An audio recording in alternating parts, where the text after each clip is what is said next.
Meeting came to order. Dr. Burks. Yes, good evening, board members and community and everyone who's tuned in our virtual platform.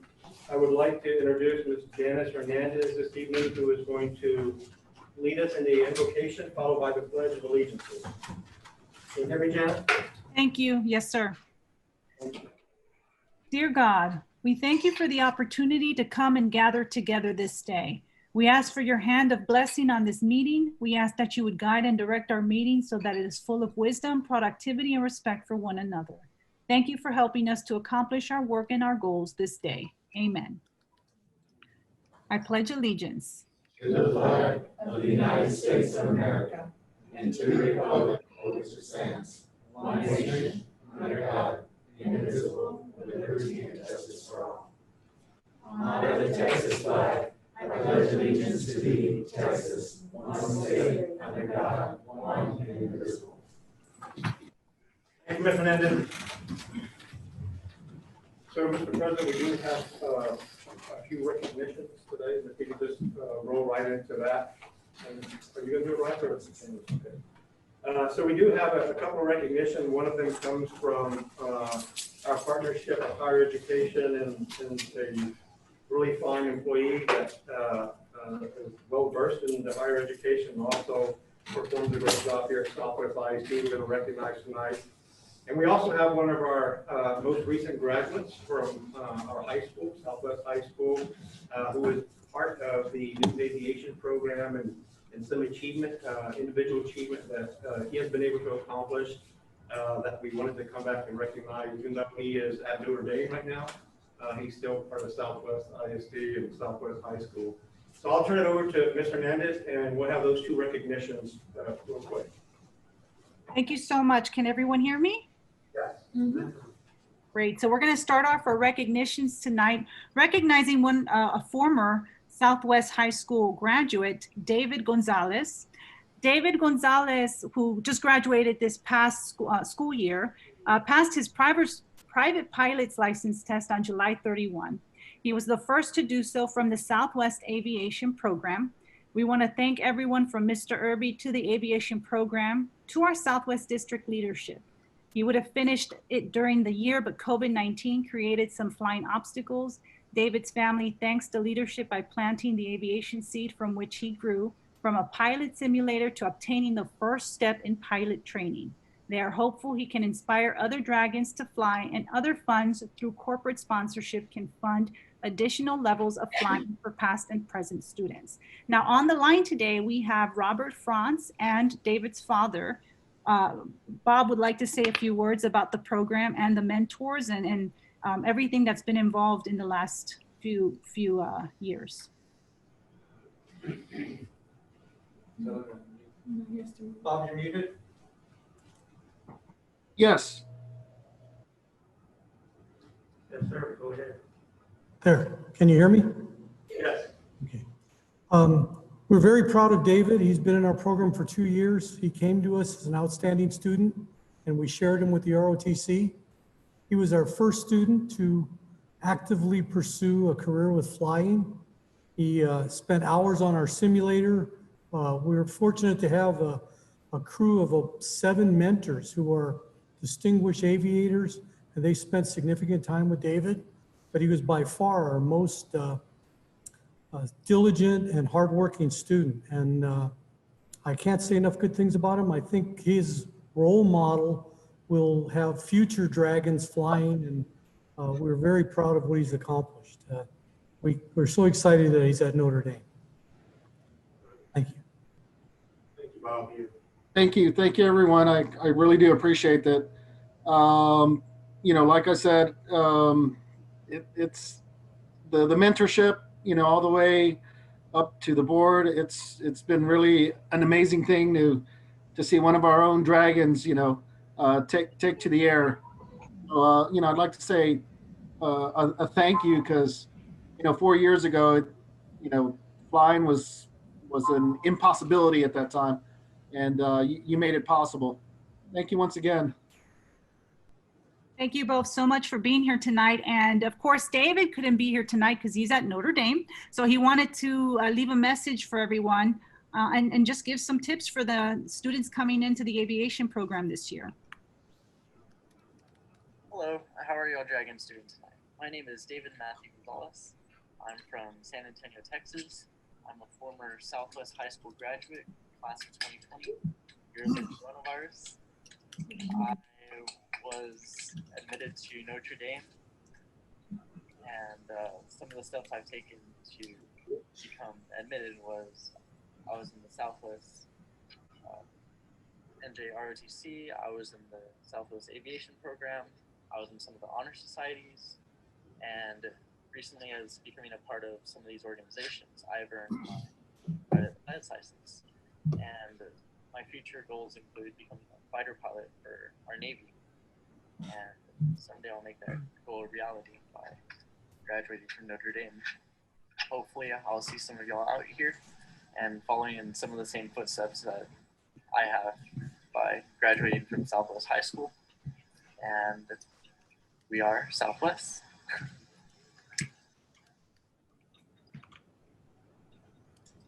And our next recognition is for Dr. Patty Escobedo. Dr. Patty Escobedo has been awarded the Excellence in Educational Leadership Award by the University Council for Educational Administration for her work in supporting UTSA programs, particularly in her teaching in the South Bexar County cohort, now in its second iteration, and for her work in providing TEKS review sessions for students going through our preparation programs. The Excellence in Education Leadership Award is an annual recognition for practicing school administrators who have made significant contributions to the improvement of the administration preparation. So with us tonight, we have two people who are going to be speaking to represent UTSA, and we also have Dr. Patty Escobedo on the line. We'll start with Dr. Mariela Rodriguez. Thank you very much. And hello there. I'm the Department Chair of the Educational Leadership Department at UTSA. And we're thrilled to be presenting this award to Dr. Escobedo today. But before I get into the presentation of the award, I'd like for our colleague, Dr. Vanji Aguilera, to speak as to why Dr. Escobedo was meritorious of this award. Thank you, Dr. Rodriguez. It is my distinct pleasure to share a few of the many contributions that our colleague and friend, Dr. Patty Escobedo, has made to the success of our programs at UTSA. She has not only been instrumental in helping with both the first cohort and the current cohort of master level students from the Urban School Leaders Collaborative for South Bexar County, she has also shared her expertise as instructor, but along with that, she has helped students prepare for the state exam. The state exams went through a transition, and she worked to create workshops to help prepare them and also to help revise the practice exams, which then many of the students were very successful in the transition. She has supported students who presented at the UCA conference in Houston, and she was there to support them all the way. She has assisted and is working with me on redesigning the practicum experiences for the current cohort of students and the current interns. She serves as the liaison from Southwest ISD in our partnership with IDRA, the Intercultural Development Research Association, for a grant to prepare master teachers as school leaders. Dr. Escobedo puts her whole heart into everything that she does, and she helps students not just encouraging and inspiring, but she comes to the graduations and she supports them from the beginning when they start their programs and the recruitment to the end when they graduate and cross that stage. So not only are we appreciative, but I noticed that she in her emails, she closes them with your partner in education. And she is a wonderful representative of the strong support that we enjoy with Southwest ISD. So thank you, Dr. Escobedo, for your contributions to UTSA and to your school district. And so on behalf, the University Council for Education Administration, UCA, is a consortium of over 100 universities dedicated to high quality principal preparation. This award in particular is a national award, yet the persons who were selected to receive it are from those in a local area, which is the partnership with UTSA and Dr. Escobedo. So as a former UCA president and as a former instructor of Dr. Escobedo in our UTSA doctoral program, let me share the screen for a moment to show the award.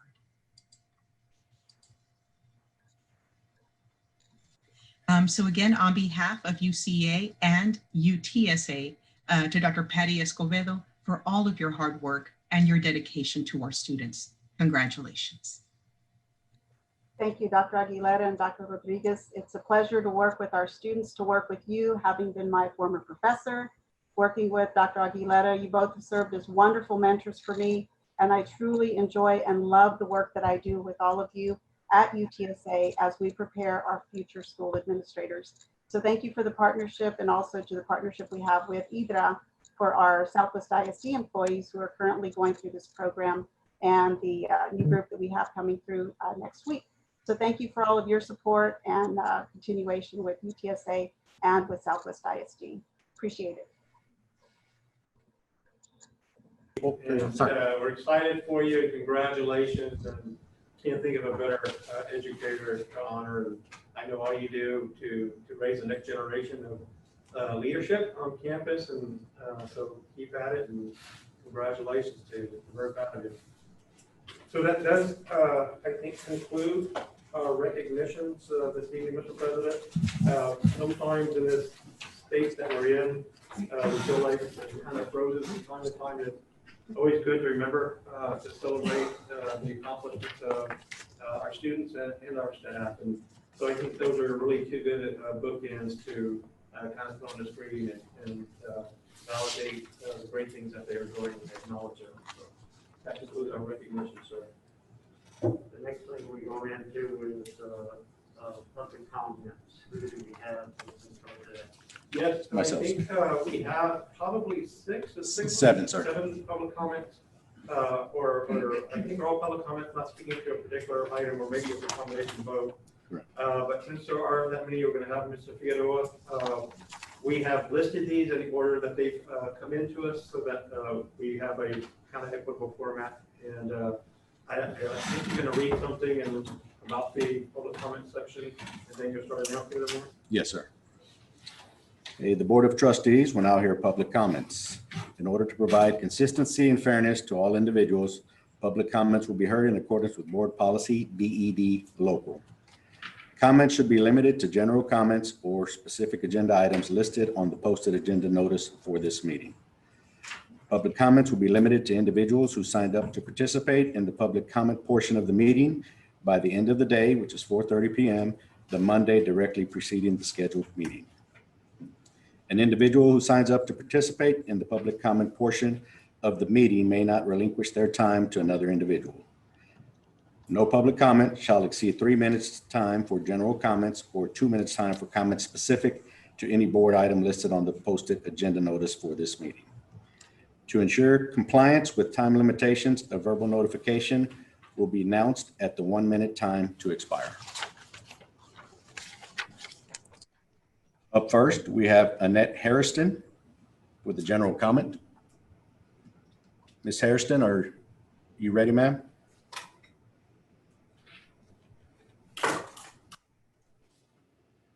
Ms. Annette Hairston.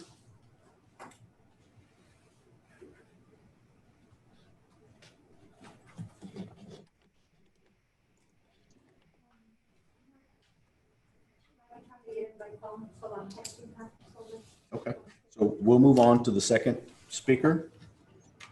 Julia Stotts, general comment on mental health impact on the lack of school provided services for students with disabilities.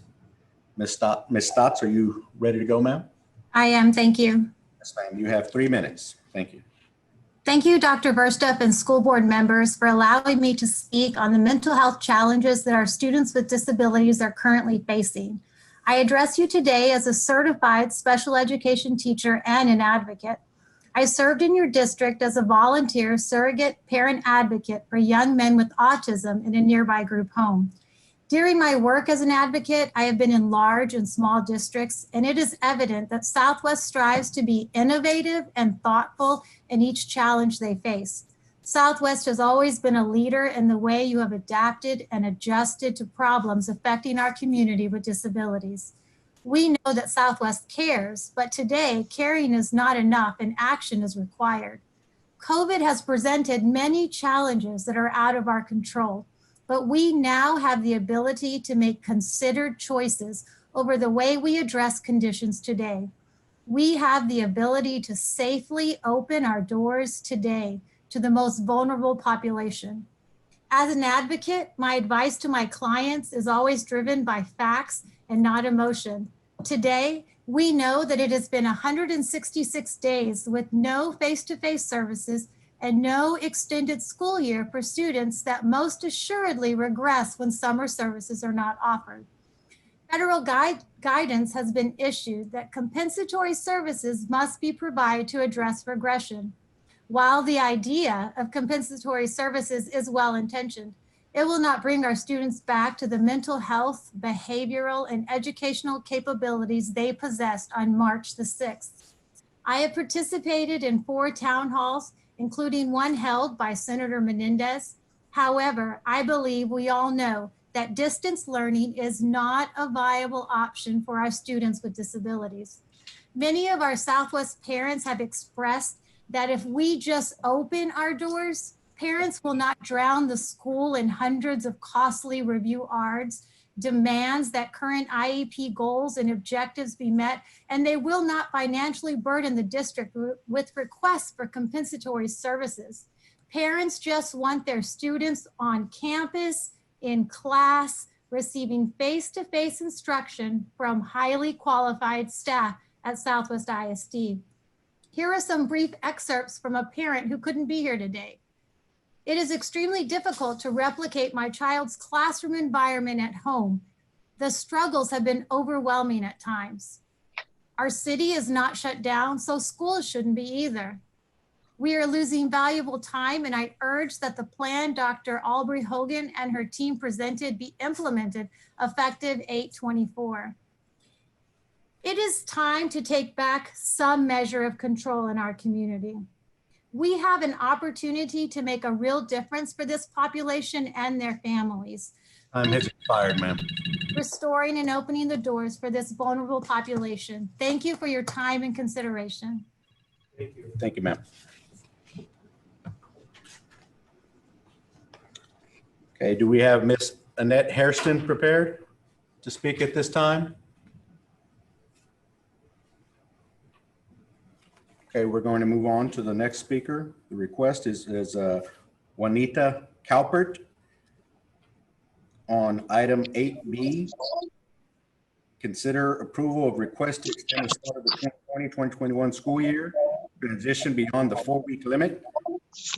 You have 2 minutes, Ms. Calpert. Thank you. Yes, my son is Luke Copper. He is a student of Southwest Independent School District. We moved out of the Northside School District and into the Southwest District for the services that we were told he would be provided. And in fact, a quote from the superintendent was, "Bring Luke here and we will take care of him." And it is very discouraging for me to find myself in a place where my son is not going to receive adequate education and appropriate education on August 24th. He is not able to learn in an online environment. We attempted it over the summertime and he closed the Chromebook because he cannot engage in that way.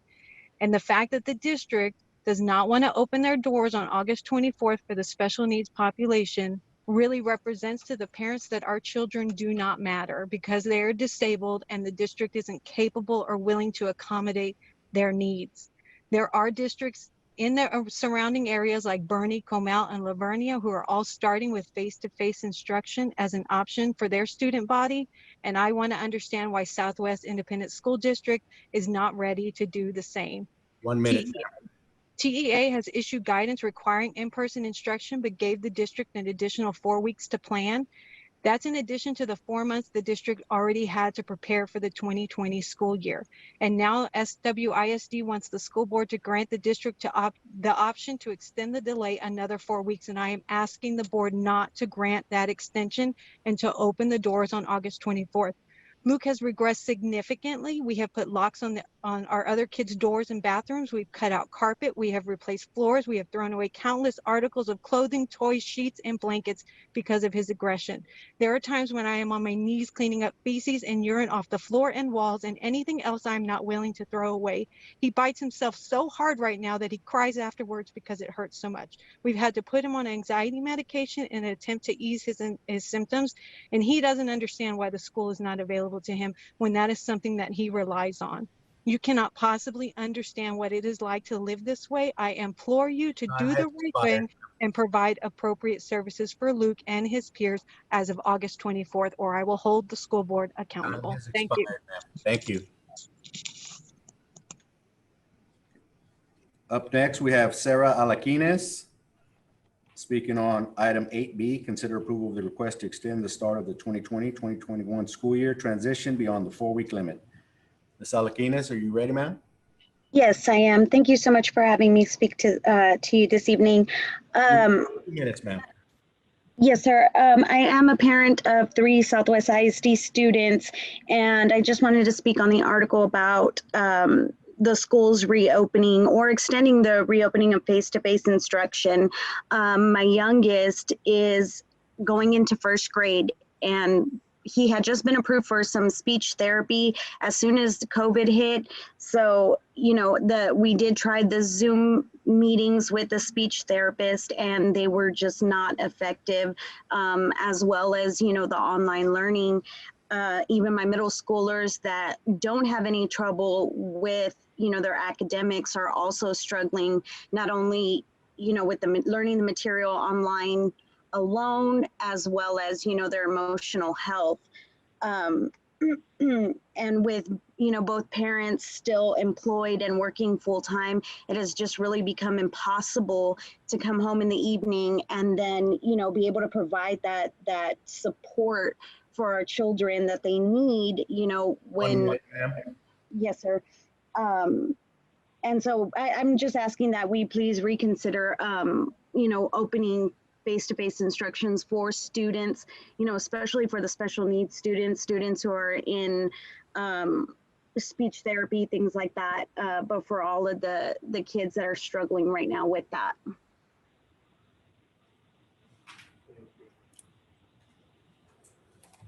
Thank you, ma'am.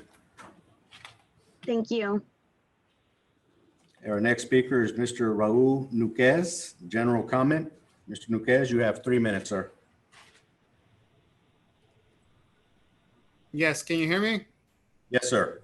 Good afternoon. Good evening, Southwest ISD Board President, members of the board, and Superintendent of Schools. On July 18, 2020, at 8:48 a.m., I emailed administration with several questions regards to school board agenda items, as well as a protocol to speak to school board during board meetings. Administration replied on July 20th, 2020 at 1:37 p.m. The response was shared with several community members, and concerns arose about the comments that the administration made. Administration stated the following. One may request the board packet through a TPIA, and staff will produce it after a review and to make sure disclosures and non-disclosure information pursuant to the Open Information Act has been included or redacted. How fair is it for community members to address the board on an agenda item if they have no knowledge of its content? The superintendent states that we are welcome to ask for open records. A request like this will be received by a taxpayer making the request 1 to 2 weeks after the meeting has taken place. Local districts like San Antonio ISD, South San ISD, and Edgewood ISD, to name a few, provide the board package to the public ahead of time. What makes Southwest ISD special that they feel they do not have to provide these items to the public at the same time the agenda is posted? Why do you continue to hide things that every taxpayer is entitled to know about? Why is Southwest ISD Administration and School Board making it difficult for community members to be able to review the agenda packets? The more information the public has, the more comfortable they will feel in addressing the board. Is this intentionally done to keep the community blind on all actions items approved by the board? How will agencies like TA feel about this? Are these local barriers that are systematically designed to withhold information in violation of the Texas Open Meetings Act? The administration also states that the district. Okay. Okay. What about the community members that do not have transportation or internet access? What about those that do not have both? Okay. What about those community members that are protected under the ADA guidelines? What about community members that are not technology savvy? Okay. The parameters that are set by Southwest ISD in being able to speak to this board do not accommodate these individuals. Are these taxpayers neglected by the district in their right to request to be added for public comments consideration? We are a group of Southwest ISD taxpayers are demanding transparency and fairness. We are getting stronger and larger, and we are not backing down. These are the things that school board members need to think. You have a choice: either change the systematic, unfair practices that you have in place, or face the changes coming November 3rd, 2020. Thank you for your time. Thank you, sir. Thank you, sir. Up next, we have Billy Harbor. Are you prepared, Ms. Harbor? Yes, I am. Thank you. Yes. As you are. Can you hear me okay? 8B, consider approval of request to extend the start of the 2020-2021 school year transition beyond the 4-week limit. You have 2 minutes, Ms. Harbor. Thank you. Thank you for the opportunity to appeal to the board and to the superintendent. You know, through the summertime, I honestly believed that the district would do the right thing and allow the parents to decide what was in the best interest of their children. Some parents want to send their kids back and others don't. And I believe that has to be a decision that each parent makes. We have to go with our gut on that. I have 2 kids in the district, one of which has started to present with symptoms of anxiety, and she's 7 years old. She has no other reason to have anxiety other than she's social and she misses her. You know, when the district starts putting a mayor, a judge, teachers union, a certain group of teachers in front of what is in the best interest of children, it's wrong. Whether it's the special needs community that is regressing and gets their primary source of services from the district, or it is children like my daughter Emily who need that interaction, where COVID is no longer a primary concern and now it's her mental health and she needs to be face-to-face. I'm concerned that the superintendent now would like the ability to further extend her ability to go face-to-face. It's not something that I'm willing to put up with. And I think there's other parents who are gonna feel like we do, where we may pull our kids out of a district and go put them somewhere else where they're willing to go face-to-face and accommodate our kids and put them where they're the priority and not other adults who are trying to push a political agenda instead of making the kids a priority. And what is sad is that I've always believed that the Southwest District would put kids first, always. Up until 2 weeks ago, I really believed that Southwest put children first, and now I feel like Southwest is putting adults first. That they're putting aside that our kids have PTSD, that they're developing anxiety and depression. And I ask that the school board consider and that the superintendent consider those things. Thank you. Thank you, Leon. Okay, our last speaker for public comment is Mr. David Boggio, a general comment. Mr. Boggio, are you prepared? Yes, can you hear me? Yes, sir. You have 3 minutes for your general comment. You may begin. Thank you. Good evening. It is now approximately 4 months since this body approved, probably unanimously, the unethical removal of Dr. Gardner as CASTEM principal. Since that day, both Dr. Gardner and a representative group of parents have pursued administrative and legal actions to compel this body to reconsider its unscrupulous actions. You've done virtually nothing to address the issues raised except to hide behind the pandemic. What you have done is continue to retaliate against Dr. Gardner by assigning her to a position that is intended to humiliate her further. You have significantly reduced her pay with little forewarning, which impacts the health and welfare of her and her family. By shirking your duties and providing her with yearly evaluations, you have interdicted her ability to leave the district to work for a professionally run school district, relegating her to continue to work for an unethical, unprofessional organization. Based upon your proven penchant for retaliation, I would not doubt that you provided purposefully poor assessments to the districts to which she applied, thereby preventing her from securing those positions. From what I've witnessed and your demonstrated despicable treatment of her, you clearly don't want her here, so why do you hold her back? Past practices of the district regarding pay connected to administrative actions have been to continue to pay employees at their current rate while investigations concerning their conduct occur. Teachers accused of violating board policies such as abusing students continue to be paid at their current salary until this situation is resolved. During the initial stages of the pandemic, you paid employees full salary not to work. You have removed other principals from their positions and paid them principals' pay while they worked at lesser positions. Why are you paying her differently and in a significantly reduced amount? The superintendent has continued to refuse to provide the rationale for her removal to even Dr. Garner herself. Her mistreatment comes down to either one of two things or a combination of thereof. First, by filing a grievance against the assistant superintendent of HR, Dr. Garner has crossed her. In this district, that is the kiss of death. Second is the color of her skin.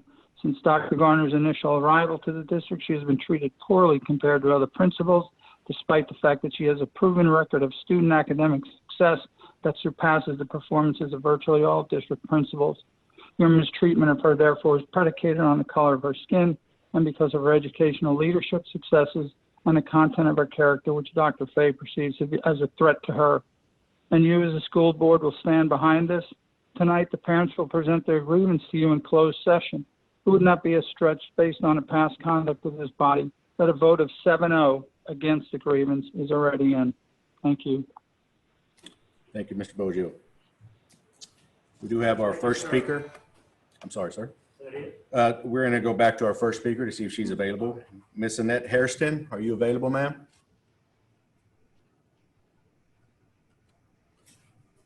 Okay. This time, sir, that concludes public comments. All right, board members, the next thing on the agenda is the consent agenda. You have it in front of you. Do you have questions? Don't let the rain scare you off. I'm over for the consent agenda as presented. Second. Motion's been made and seconded. All those in favor say aye. Aye. Opposed? All right, bear with me here. Can I just make a quick comment? When Ms. Harder was speaking, did you see how it was so choppy and everything? That's what everybody on that side of 1604 suffers with every day when they try to do Zoom, because we have the poorest internet access out there. So when the kids are trying to watch and learn, they're behind everything. Just FYI. Yeah.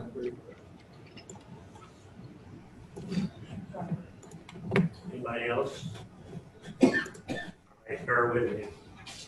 We will now consider the level 3 appeals submitted by the community member, Mrs. Diane Quiros. The grievance will be heard in closed session and will be presented to the board via in person the following social distancing protocols. Excuse me. The board will now convene into closed session under authority of the Texas Government Code Section 551.074.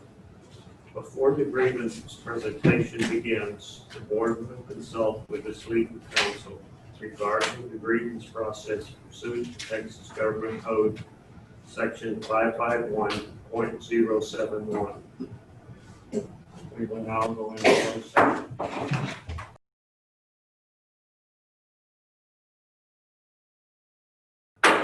All right, we're back in regular session. Open session having returned from closed session. The time is now.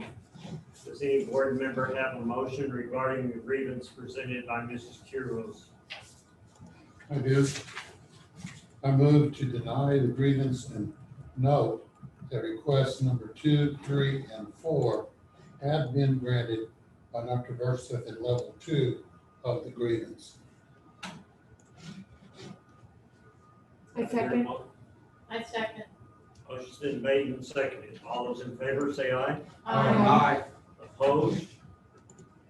Thank everybody for your cooperation. This grievance matter is concluded. All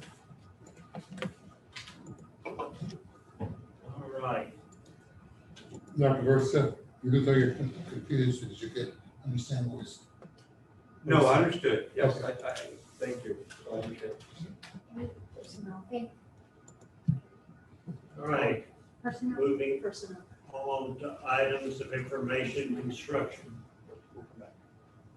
Yes, sir. Tonight, Mr. Barajas is with us online. Rafael, are you with us? Yes, can you all hear me? Yes, Yes, sir. Yes. All right, can you all see my screen? Yes, sir. All right, I'll be as brief as I can on all these construction updates. We had a very busy summer, and just to start off, I want to say thanks to all the principals that were affected by summer construction. We had about 15 campuses out of our 18 that were touched through construction. So a lot of them had headaches and no air conditioning for more than a month. So just to start off, I want to give a big thanks to those principals for their patience. On the re-roof project and our HVAC project, on all the 11 elementary campuses, the units are already placed on the roofs. We're working on the final connection of the ductwork, as well as painting and the installation of the doors that will take place instead of the overhead doors that were currently installed or part of the project. The door hardware will be completed at the end of this week, and we're working on buttoning up all the 11 elementary gyms. Some of the work will still continue as school starts, but the space will be able to be utilized by students like it was before.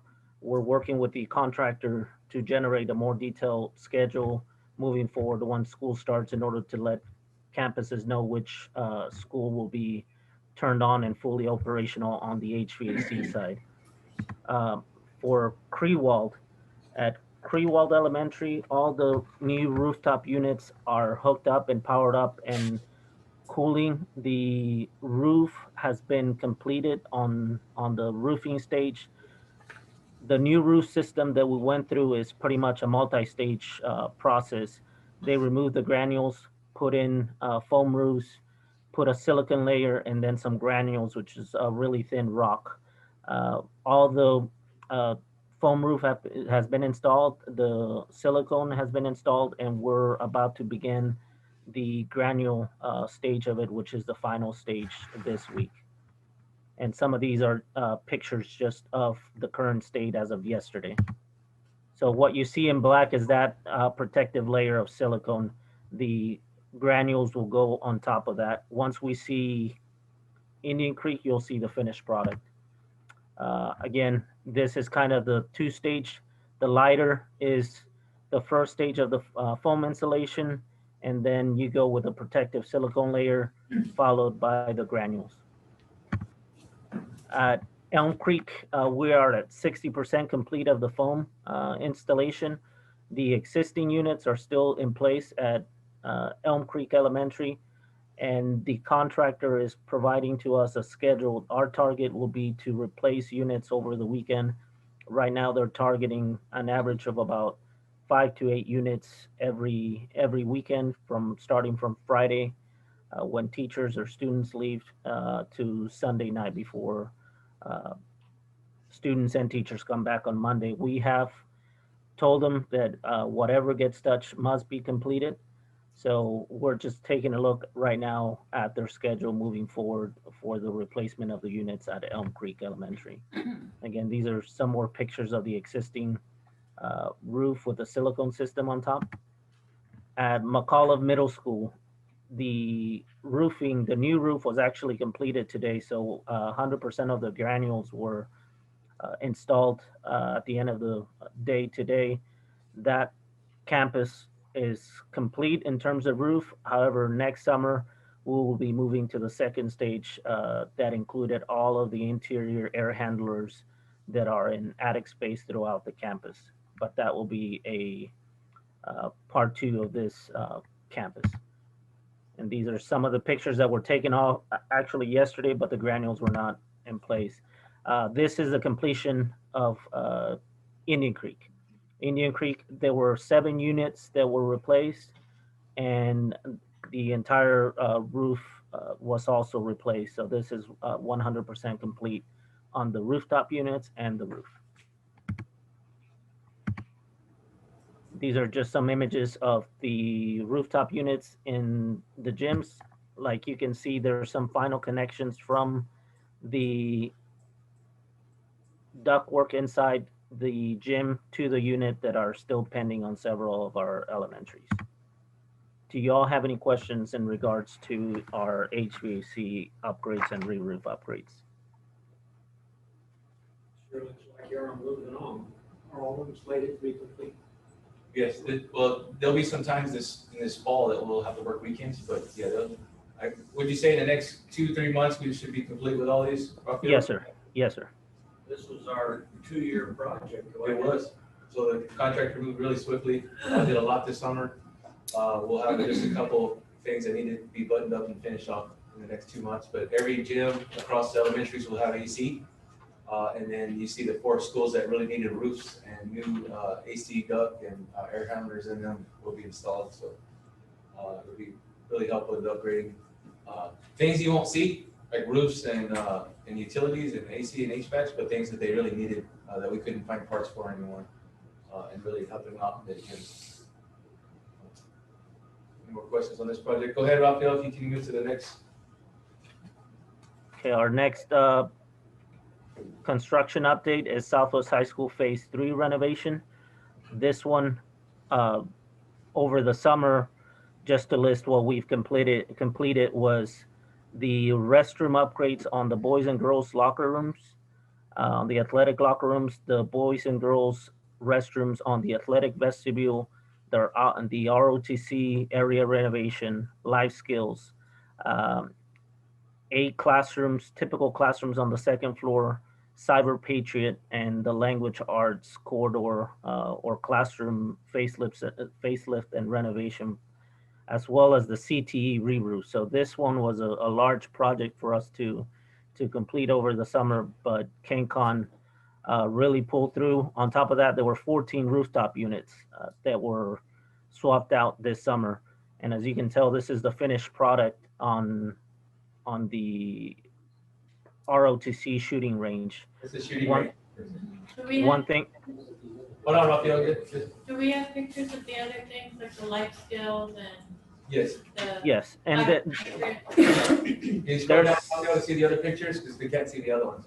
yes, so this is a typical classroom, and then just the life skills, they shot one, but what I will ask them is to do a before and after, because again, these images don't do justice to the amount and level of work that was done this summer. It's just paint, flooring, lighting, new ceiling. It's pretty dramatic on the change that was there to now. To go see that? I think we can. Okay. Absolutely. We can maybe coordinate it whenever we're available or at before the next brown bag if you want. Okay. Go visit. Yeah. So the contractor is now actually taking over the next set of classrooms for the renovation as they're facing it in again on this project. But what was done over the summer, we had our fire marshal walk yesterday and our internal walk and punch list on Friday of last week. But this project is blowing on going, and we'll be more than happy to have you guys over to take a walk. Any questions on this project?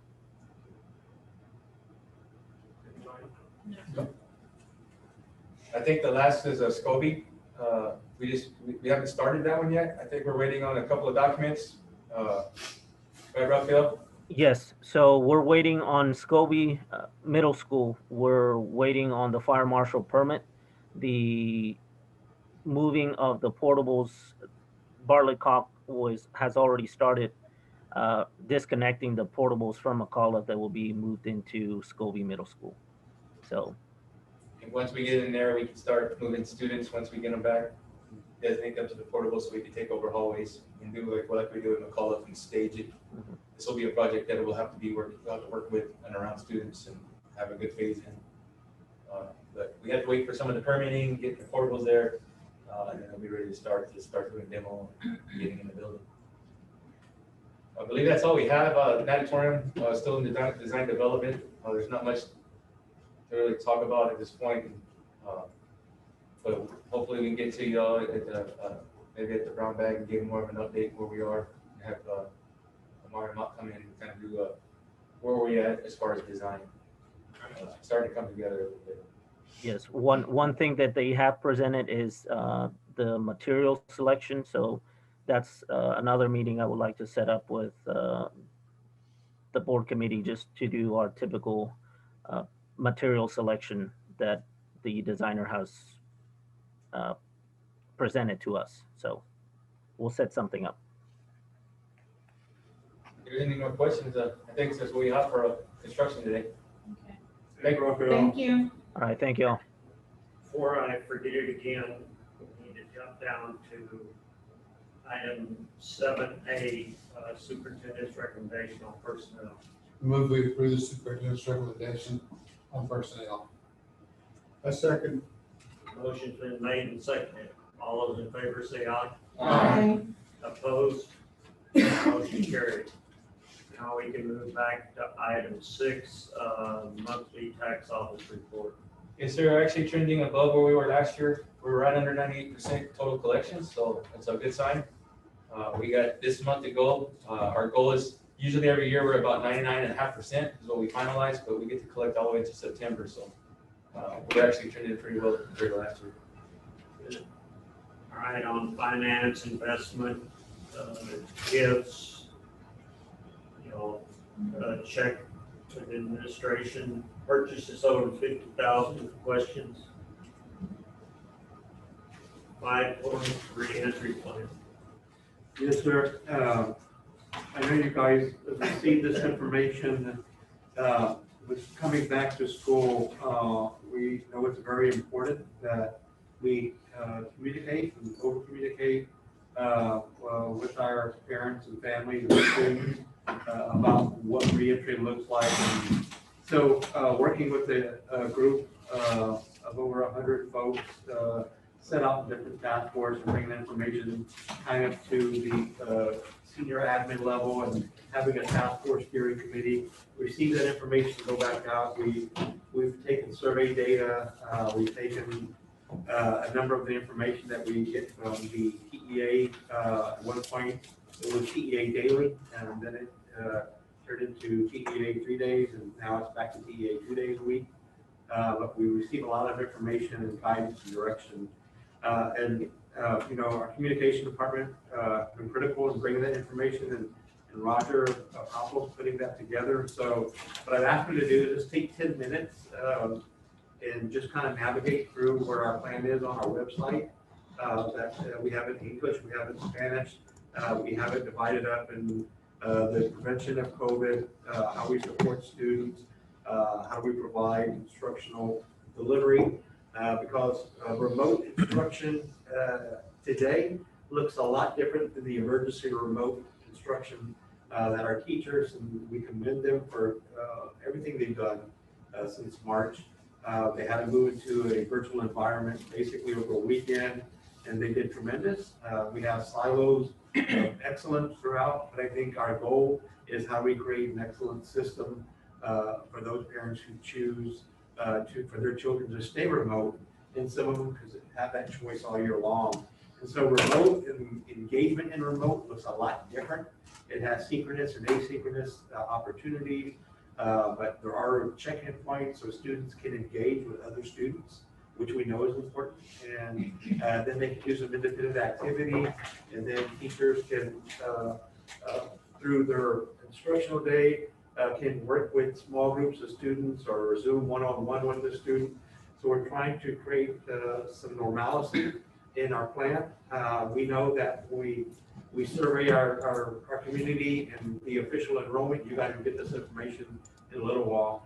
That approximately 75% of our parents are choosing remote, or in class, as we call it. I gotta stop saying remote. In class instruction, and about 25% are choosing to return face to face. And so I'll turn over to Roger, and he'll go through the plan. And we're trying to do a high level, but if you have any questions, this is a great time to ask directly. We took all that information and put it together in the package that we think is really advantageous for our community to look at. All right. Thank you, Dr. Versta. Okay. So I'm going to go through real quick is the website that Dr. V talked about. This was, of course, the information that was given to us by the task force. So the experts that were in these fields gave me this information and allowed us to then put this into a package that's edible for, the community to consume. We also have on the website, there is a link within which I will show you. You have these plans on there, the 5-point reentry plan that it is printable. So we do have that available for you as well. So if you want to go more into detail. So at the beginning of the website, we have this, like I said, the big banner right here. It lets you know it's your choice, our commitment. That's the goal here. We have our 5-point reentry plan that we are going to go through. Also, we do have parents that know what they're going to do regardless. They already know they're either going to be on campus learning or they're going to be remote learning. If they're ready to make their choice, we already give them the option to do so. They just go ahead and click on the button. It takes them to the parent survey that they then use to decide whether or not they want to start remote learning, do remote learning, or if they want to do on campus when we start that at Labor Day. So when we click on the banner, it takes us to a new site, which then gives us the information regarding, what it is that we're doing, the 5-point reentry plan. So the 5-point reentry plan starts with prevention, which is number 1, incident reporting, learning options, supporting students, and then our contingency plan. So what we did was that we went through each one and then we broke it up into sections so that way it's easy to consume. You can read it at your leisure. And then if you're looking for something in particular, you know where to start. We do also have an overview as to what COVID-19 is, and also the printable version, as I stated earlier, that you can click on and it opens up a PDF of the document, and then you can actually see that. I'll let that load and I'll go back to that. Also, another good thing is that at the top of our website, we also have an option to change the language. So for our Spanish speakers, we can click on Spanish and it will actually translate the entire website for you. And let me demonstrate that real quick. It'll translate it. We go down and bam. Oh, give it a second. There it goes. And it will then translate into Spanish. And then you can then scroll through the website and we have the descriptions at the bottom of each picture, and it will translate it to Spanish for you. Go back to English. Okay. So I got stuck. There we go. So I'm going to go ahead and just jump right into prevention. When you click on each one, like I said, it will give you an up-to-date, give you a general overview of what our safety practices are going to be adopted by the district. These are, of course, are extremely important to help stop the spread of COVID-19. And as we go down, we do have different options on here for you to click on. So it's just the number one thing that everyone wants to know is what is our PPE and our hygiene practices. So you click on the link, and then you can drop down and you can read all that we have about PPE materials, including disposable face masks, reusable masks, gloves, thermometers, all that good stuff. Face masks and coverings, how to wear a mask. We have a nice graphic there that Valerie found for us. And different things like our hygiene practices. We have the hand sanitizer stations, things like that. I won't go through every single one of them because it is a lot of information, but we definitely can go through here. So we do have other information on here, such as workspaces and classroom, training information, sharing of materials, what we're doing about that, our disinfecting procedures, which is also important, and then modifying our campus spaces to make sure that we are social distancing as we need to. We also have information regarding our bus drivers, what they're going to be doing. This is also important. Parents want to know how we're going to transport our students safely, and we have that information as well for them to read. Additional information include cafeteria meals, immunization requirements. We also have links to the state website that has what the immunization requirements are going to be for the school year. If we go back up, we can either click right here to the next topic, or we can go back and then click on the button again. So I'm just going to go ahead and click on the link on the side to incident reporting. And then you will see what we will do if there happens to be a positive case of COVID-19. So this is what we're going to do for everybody here. So we'll have to, once they meet those requirements that they do contact, we go down and we have a flow chart for each possible case. So for a student, if the student exhibits COVID-19 symptoms, we will go through these steps. If you click on the box, it will then pop up into a more readable size for you. And you can go through these options to see what our procedure is going to be when it regards to students. Go back. Same thing down here. So I'm kind of scrolling fast. Staff flow chart as well. What do we do if a staff member is tested positive as well? Admin HR has provided us with a chart for this. What we're going to do decision making when it comes to COVID-19 positive cases. As we continue on, our learning options. Our learning options, of course, is probably the biggest one that has the most information as far as like what it is that parents want to know. So it's either going to be the on-campus learning format, which is the traditional classroom format, or remote learning, which is where we get onto the meetings online and they learn virtually. It is important to note that the first day of school is August 24th, contingent to any SA Metro Health guidance, which we'll go into later. And the first possible day of face-to-face is going to be September the 8th. Until then, when we get to August 24th, the asterisk tells us that it's going to be remote instruction for all. So then from here, if you need more information on these options, we have two choices for you. Like I said, if you already know what you're going to do, you click on ready to make your choice and it takes you to the survey. You need more information on your options, you click that. Oops, here. I don't know, that's not supposed to happen. Gotta fix that. Okay, so excuse me on that one. I will fix that and I will show you that in a little bit. But what it does is that it takes you to the other site, which allows you to know, it actually takes you to the parents choice website. That threw me off, I'm sorry. That link will then take you here to the parents choice, where we tell them that the information about making their choice by yesterday, and the information about, we're going to be on remote. So this is where we have all the other information as far as our on-campus learning expectations when it comes to students, when it comes to parents. This is how the students will be getting their on-campus learning. And then we also have our remote learning expectations, again, for our students and for our parents. And then again, as we go through, we have other things on here, things that we expect from on both learning options. This is what we expect students to do. Things like grades, what teachers are going to be expected to do as well. And then we also have other things like the sample elementary schedule, what a sample day would look like to those parents. And then we would have one, we also have one for middle school and high school. We have information about our attendance and grading policy that they can look at their leisure. And then we also have information for someone who's actually coming into Southwest ISD to get registered. We click on the button and it then takes us to our registration information and the enrollment page that allows them to click on the link and it goes so they can register online.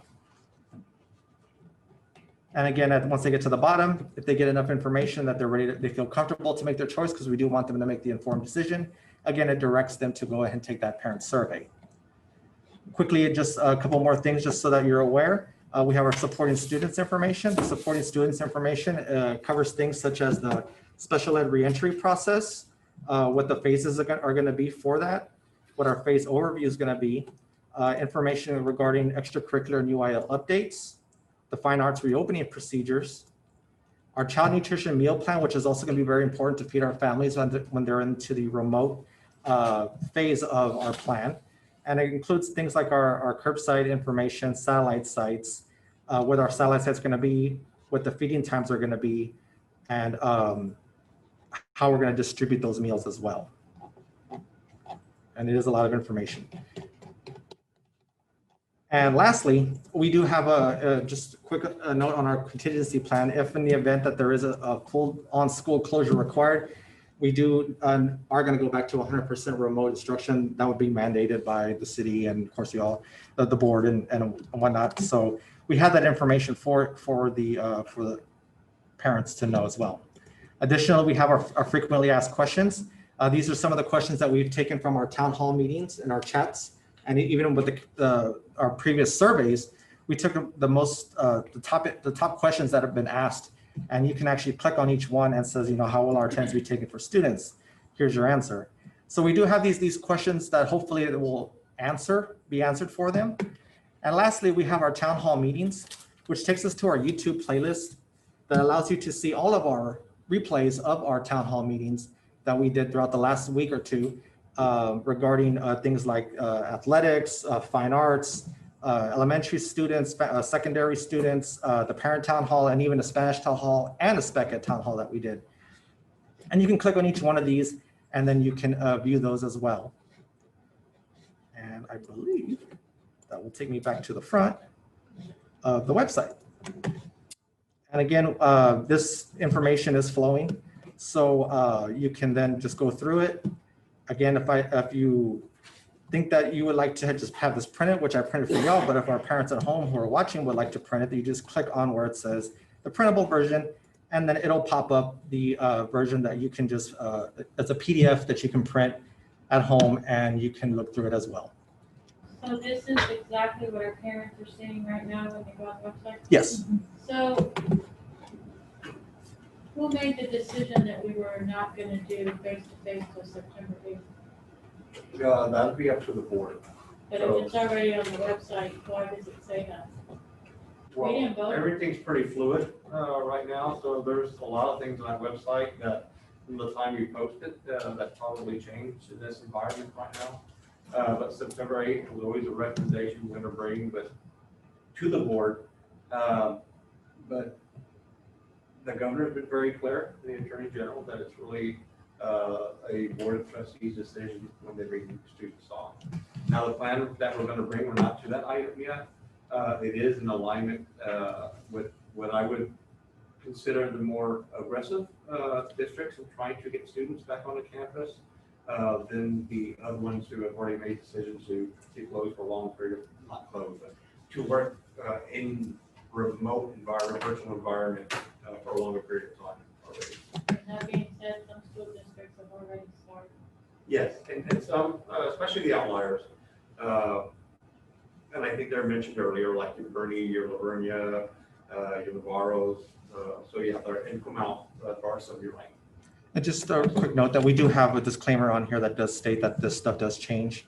So if we do make a decision to change, obviously we would make that update onto the website, and then we would post that out as well to our channels, Remind, School Messenger, social media, those kind of things. So I think everything on here is flexible is what I'm saying. On here too is to know that there are 5.4 million students in Texas, and if half of the students came back face to face, there's going to be COVID exposures and contacts. And the idea is that if you can contact trace those instances, you don't have to close a whole school down or a classroom down. It's all depending on if folks were in close contact, which there's a definition about that. And I think Nurse Maldonado is going to cover some of this when we get to that point. But I think anyone thinking that we're going to bring any like larger groups back together and nothing's going to happen, I think through all the meetings with TEA and through our counterparts and through kind of local and state leaders is you're just going to have to embrace the fact that most likely you're going to have these things happen in your district, and how do you address them, how to communicate to the community, and how to make sure that we have a quarantine process, and we also have a process to move either students and staff to virtual environment for a period of time, or to move a classroom if that's if the evidence says you should put that whole classroom out, or maybe a campus but not the whole district. So there's a lot of variables to kind of monitor and watch, and I know our nurses are going through a training on how to do contact tracing, but they're not going to be enough. We also have to have our administration and some of our teacher leaders also go through the same training in preparation to be able to make sure when we do have those symptoms show up that we can be really clear about contact tracing that person where they've been all day.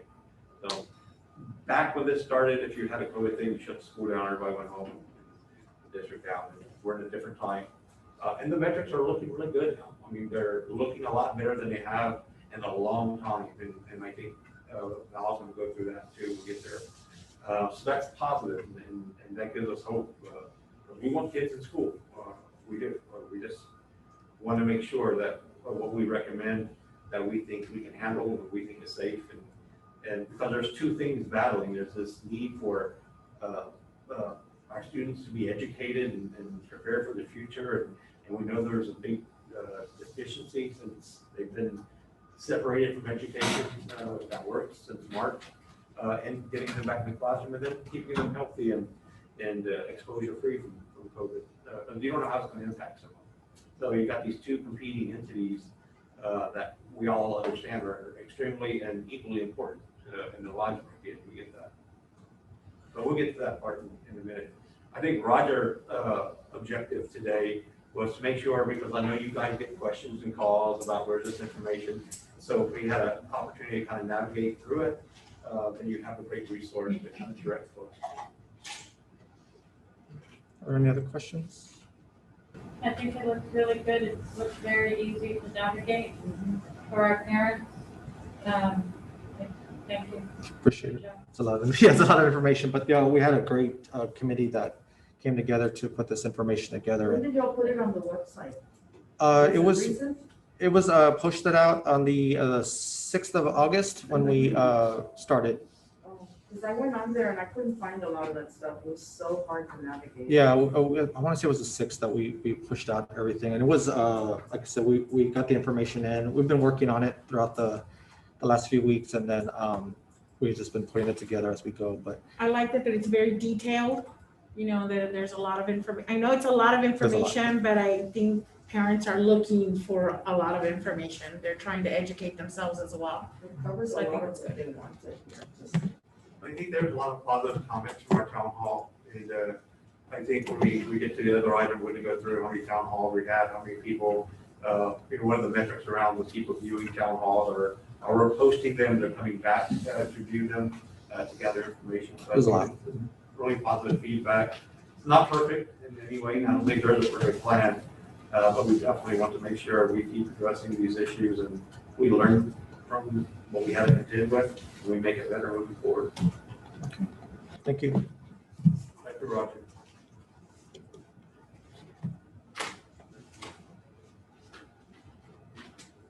So we're on item 8, items of information, and this one is titled "The Pilot Bexar County Digital Divide and Digital Access Potential Partnership with Bexar County and Southwest Research." I think this goes back to what Mr. Dolphin made the comment earlier of someone on the south side here, south of 1604, and what that internet capability could look like with delays.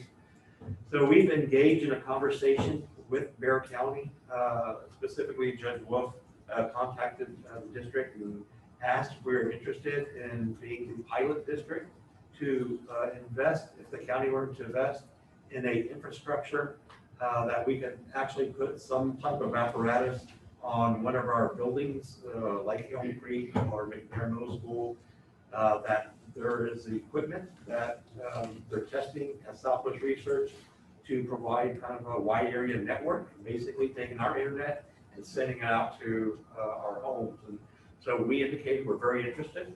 We had a Zoom meeting yesterday with Ms. Cole and David, with the Bexar County Economics Development position, to learn more about this opportunity. So it looks somewhere multi-million-dollar investment. And so they have it at Southwest Research. They're putting some of the plan together and talking to engineers, going to come back out. Our point of contact has been Jeff Powell. Yeah, he's on live. And Jeff is going to kind of give some more background to what he's learned and where we're going. It's only an item of information, but I'm not asking the board for anything other than to inform you that we're very interested in, and we raised our hand real high when they were asking for volunteers, and we think this is dire need in our district. Jeff? Yes, sir. Thank you. Well, Dr. Vershif hit a lot of what I was going to talk about on the head. The one with the remote learning, one of the real challenges that we face is having reliable internet access in the homes of all of our students. And this disparity is known as a digital divide. So currently what we're doing is the district has purchased a lot of hotspots that we're handing out to the kids as they pick up their devices for the students in need at home. And this works well. The downside is there's a monthly cost associated with it. And every time we have to add more, it costs us more and more. So we're in conversations with Bexar County and Southwest Research on a potential partnership. And what Bexar County is looking to do is help all of the schools in Bexar County to put internet access in the homes of the kids that need it. And so they've come to us about being the first district to try to pilot it. And And so it's, as Dr. Versa mentioned, it's pretty exciting. But before we would ever come back to you to ask for a recommendation for approval on it, some of the things that we found that we need to figure out are, most importantly, whether specific areas that of the district that would benefit from it. According to the maps at Bexar County, he showed us the 2 areas where we struggle the most with internet access are expectedly everything, west of 1604 towards Lytle, Lacrosse, and Somerset. And then also on the schools or on Pearsall Road area inside the loop, Indian Creek, Hidden Cove, and Sky Harbor. So I think those are probably the 2 areas that they would intend to target. And then the other things we need to figure out are what it's going to require of us, what kind of funding it would take, if we would have to use campus land to do it, what sort of access to our facilities they would need, what they would need to do to tap into our network infrastructure, what kind of power requirements they need. And then long-term, what would this look like after it was completed? Who would have ownership of the equipment? How would we support the equipment? So these are a lot of things that we still have to iron out. In fact, we're meeting tomorrow to have a more technical meeting with their tech folks. But anyhow, that's about all we have on it. Are there any questions? What is the date that we get, thinking that we move forward with this? What's the timeline to even begin the project? That hasn't been given to us, but it's going to take a while. I mean, they're still in we're not quite to the phase yet where they would actually draw out the plan and start planning for the equipment. Like at least a year? At least months, if I had to guess, but they haven't been given that information. It's just a project of the scope is going to take a long time. I think they have it broken down in 3 phases. The first phase to test it and prove the concept would probably, be a number of months thing, but to be able to completely put it out to everywhere they intend to for the district could be a year. And so, and as like we mentioned earlier, they're trying to do something that's a long-term solution also. So I think that the fact that we're in the situation we're in is kind of what spurred Southwest Research and Bexar County to jump into this. But it's really more than just an answer to what we're doing right now. With remote learning being what it is now, technology in all these kids' hands, it's going to be more and more of a thing moving forward. And so they're just trying to find something that works long-term that we can help all the kids out with. We know technology is going to be part of education at an nth level moving forward. And students being able to maybe be in a hybrid, they come to school part-time, they work technology part-time, we think it's going to be a way of the future. And that's how it's going to be. So we know our only thing that we can lean on for really good, reliable internet is corporations like AT&T. They normally count rooftops before they'll come in and put a investment in infrastructure. This may be our only way for the future to get it out in rural areas until that time. They're hard to get. That's a great opportunity. So we're glad to have Jeff working with me, understand their language. That's all that I would say. All right, thank you. Thank you. Thank you, Jeff. Thank you. All right, going back to 7, superintendent, we go down to item C, we need to get an alternate test. It's going to be online. So Oh, it is going to be online? that's the last testimony. Well, Anybody gonna sign in for it? Is anyone anyone? going to sign up for it? I'm going to sign up for to do it, the virtual, to do training? Yeah. For the test meeting? Uh-huh. The 2 of you can take care Are of you it. signing up for it? Well, I'll probably go out for the classes and not go to it. That's what I'm saying, for classes. I'm just wondering if ever, Who's going, who's attending? I am. what is the cost? Is the full cost? Is it a full cost? For the delegate assembly, you don't have to go to the whole convention. Just that one day, it's October 3rd. I don't have the cost of it, but you only have to attend that one day. Okay. We have a delegate. I'll do it. Yeah, I'll keep the second there. Okay. I move that we have Laura role of delegate and you're under the alternate for the Delegate Assembly. I second. Motion been made and seconded. All those in favor say aye. Aye. Opposed? Motion carried. Going into 8, administration, SWISD color code. Yes, sir. This is a rubric that we're bringing to the board and to have a conversation and some action items. So the idea is that we really need to let our community and parents know that these are the things that we're going to be looking at in the landscape of health and safety and wellness in starting school during a pandemic. And we've been able to put together a large task force of about 24 people that have met on this every morning, I think, for the last 3 weeks. Just we start every day with this, and we look at information. We've gathered information from surrounding districts. We've gathered information from the mental health. We've learned a lot about public health through Valerie, and she's going to take on the cusp of kind of explaining these are the indicators that we look at. Here's what it looks like in mental health. Here's what we're looking at. It's trying to use the science that's around us, but also understand that the ultimate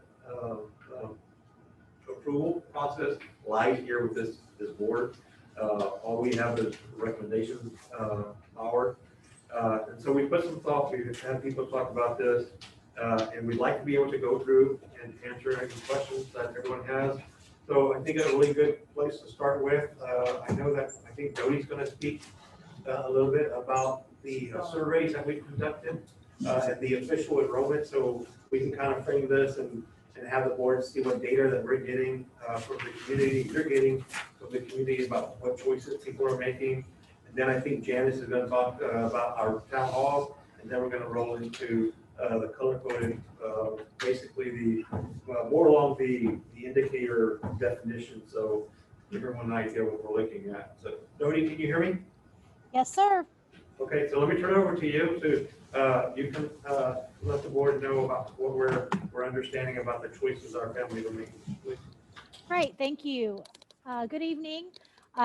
We created a questionnaire that we sent out to the families that we launched on August 6th in conjunction with the webpage to start collecting their choices.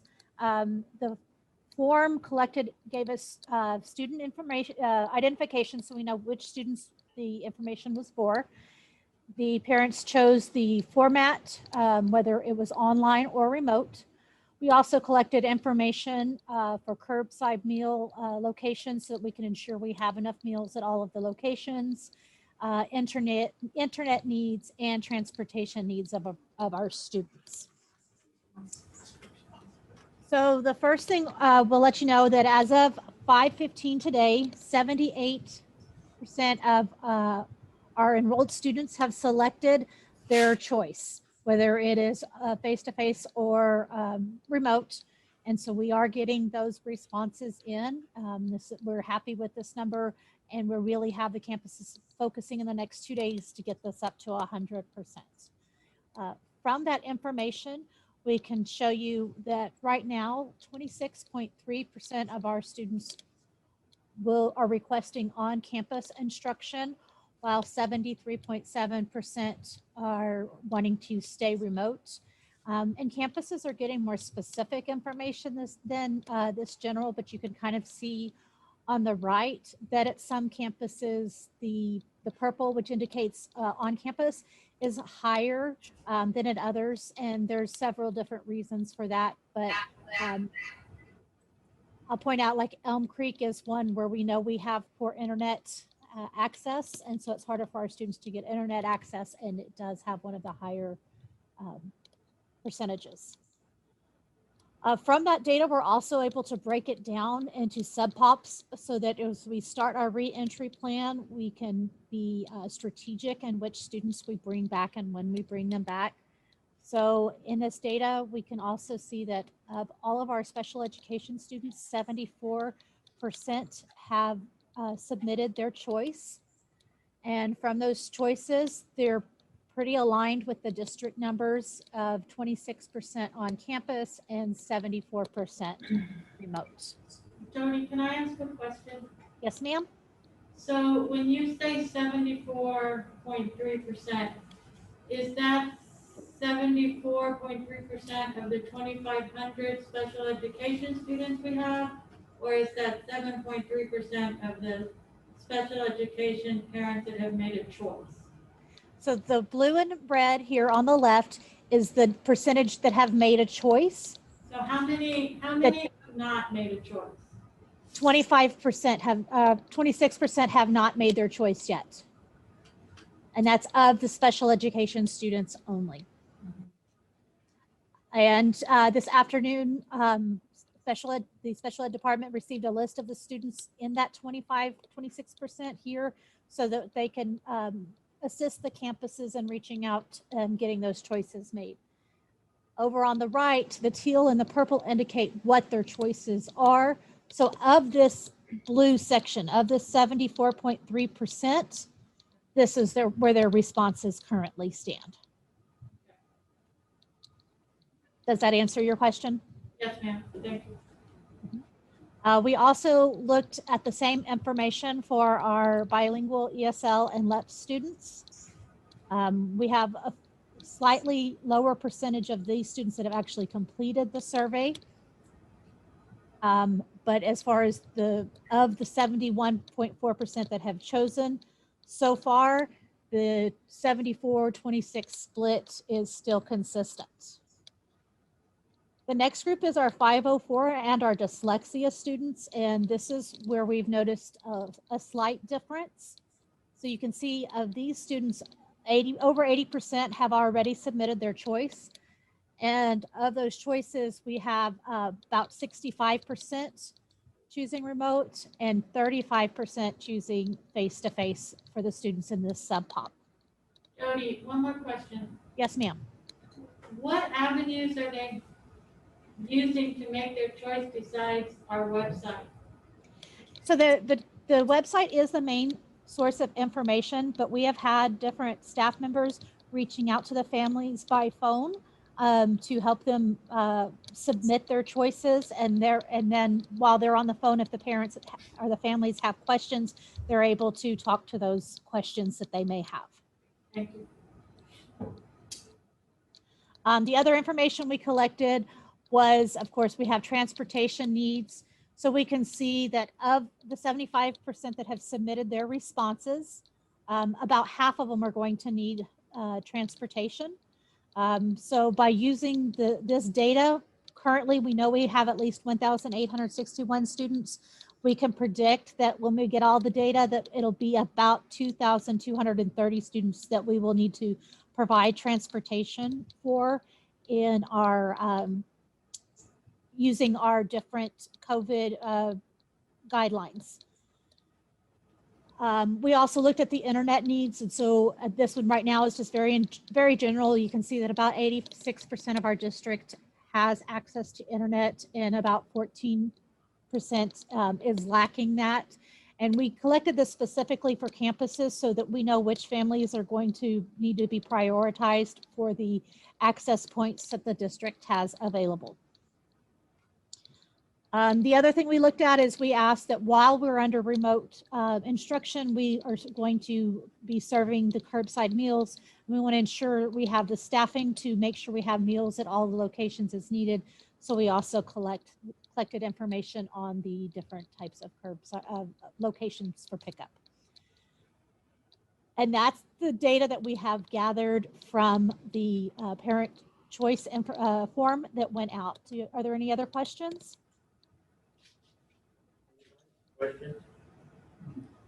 That's great information.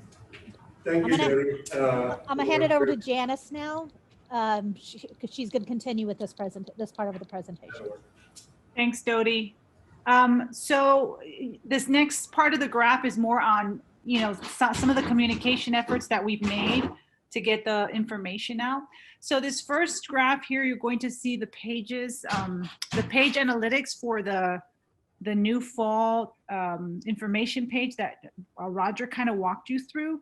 So you can see we had over 17,000 unique views, which means that 17,565 people have visited our website. So a lot of people are going on there to get their information for the upcoming school year. Next slide, Dodi. Thank you.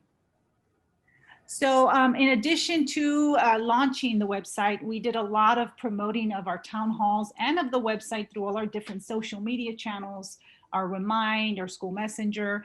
We held several town halls. So here are some analytics on the town halls that you can see. So for example, the Fine Arts was the most recent town hall that we conducted, and we had 1.1K views. The Spanish town hall had 967 views. Special Education Town Hall had 2K views. The Athletics, 2.5. The overall Parent Town Hall was 3.7. And then you could see when we had the elementary families, we had 4.2K views, and secondary families 3.9. So again, we are getting the word out, and people are revisiting the information that we have. And going back and looking at the website and looking at the town halls. So a lot of times, if they weren't able to view it, they would go and revisit it, and that's how we got the high number of analytics for these town halls. Looking through, we're also, as far as giving out information, you know, we have been working, you know, with our committee internally. In addition to that, we've kind of been following our health and safety guidelines provided by TEA, but we're also looking at what's going on at area schools and making sure that we're seeing what is going on in other areas as far as some of the impacts of, you know, face-to-face and remote learning. So just kind of going through, you can go through these pretty quickly, Dodi, but just kind of an example of some of the things that we're looking at, we're trying to see and evaluate what we're going to be doing in the next couple of weeks as well. Again, a fluid situation, but we are learning from other districts as well and following guidelines to ensure that anything that we make or anything that we decide is safe decisions. So, and that pretty much wraps up my presentation. Thank you, Janice. So we'd like to, our goal was to really kind of show what we're hearing from the community and what does everything look like in internet access and infrastructure, and what other data we're looking at, how we're communicating out to our parents. In addition to, I believe, the town halls that Janice went through at the district level, every campus is also conducting town halls with their school community to make sure that they're sharing specific information about their campus, and maybe device pickup, and maybe pick up materials to use at home. So we're trying to do it from a macro level and then come off the rim of the funnel and really get specific with information our parents need. I think one other thing we're seeing is a drop from our numbers from last year to this year. At the same time, we're really trying to hone in on that and bring you very specific numbers. It's every district in San Antonio, I think, is going to experience a decline in enrollment from last year to this year. But we're not ready to present that because we still have about 25% of our families we're still trying to connect with. So I'd like to turn it over to Val, because I think what we want to do is get the color code, explain where we are, but ultimately give the information to our trustees and then see where we go from here. But our goal is to share with the community that says these are the things we're going to watch to make a good determination. Like I said, our numbers look really good in San Antonio, which is a very positive sign. It makes everyone happy, because I think if you get control of that, you are able to do more with students and with school systems. So we'll let Val start here, and then I'll come back and we'll try to answer questions as we go through here. Okay, good evening. So really what I want to start off with is just to tell you and define for you what we're looking at, the metrics that we're using in order to make and guide our decisions. Now, I think it's super important for you all to understand that nobody is really telling us exactly what to do. So our task force has worked really hard and has been led by Dr. Verstev, and it's been an immense task. but I think we've done a good job. We've had lots of really good conversations. And so that has led us to developing this plan. So we're looking at a few indicators, and I'm sure you all have heard all of these indicators if you watch the daily mayor's reports on TV and what have you. So we're looking at the positivity rate. That's a percentage of positive COVID-19 lab test results out of all of COVID-19 tests administered. And really, if what we're looking for is a decrease in that percentage rate, if we see an increase in that percentage rate, that serves as a warning to us as a community, like, wait a minute, what's going on? This is not a good sign. And just a really quick note on the positivity rate. We were at 3.6% in May. We jumped to 24.2% in July when we had that huge spike. Yesterday, the number was 11.3%. So we're trending in the right direction. We really, really are. So that is really positive news. The doubling time, that's the number of days it takes for the number of COVID-19 cases to double. So at one point, we were again in the teens. Not too long ago, actually, we were in the higher teens, and we got to the 20s. Right now, we're at 40 days. Again, a very promising sign. Those are good signs. We also are looking at the STRAC stress score. So the mayor has talked about this, but really that's a composite index score that measures the overall stress of the healthcare system, right? So this is the whole reason in the spring that we closed, because we didn't want to overwhelm our healthcare system. That was in the critical area for a really long time. Now we are in the high area. So again, an improvement. The daily case numbers over a 14-day period.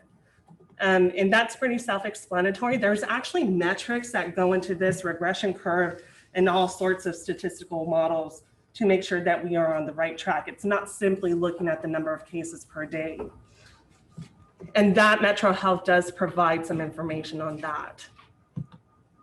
In addition to looking at those metrics, we know that our end goal is to bring back our students. Ultimately, we want our students back, but we want to bring them back in a safe and methodical manner.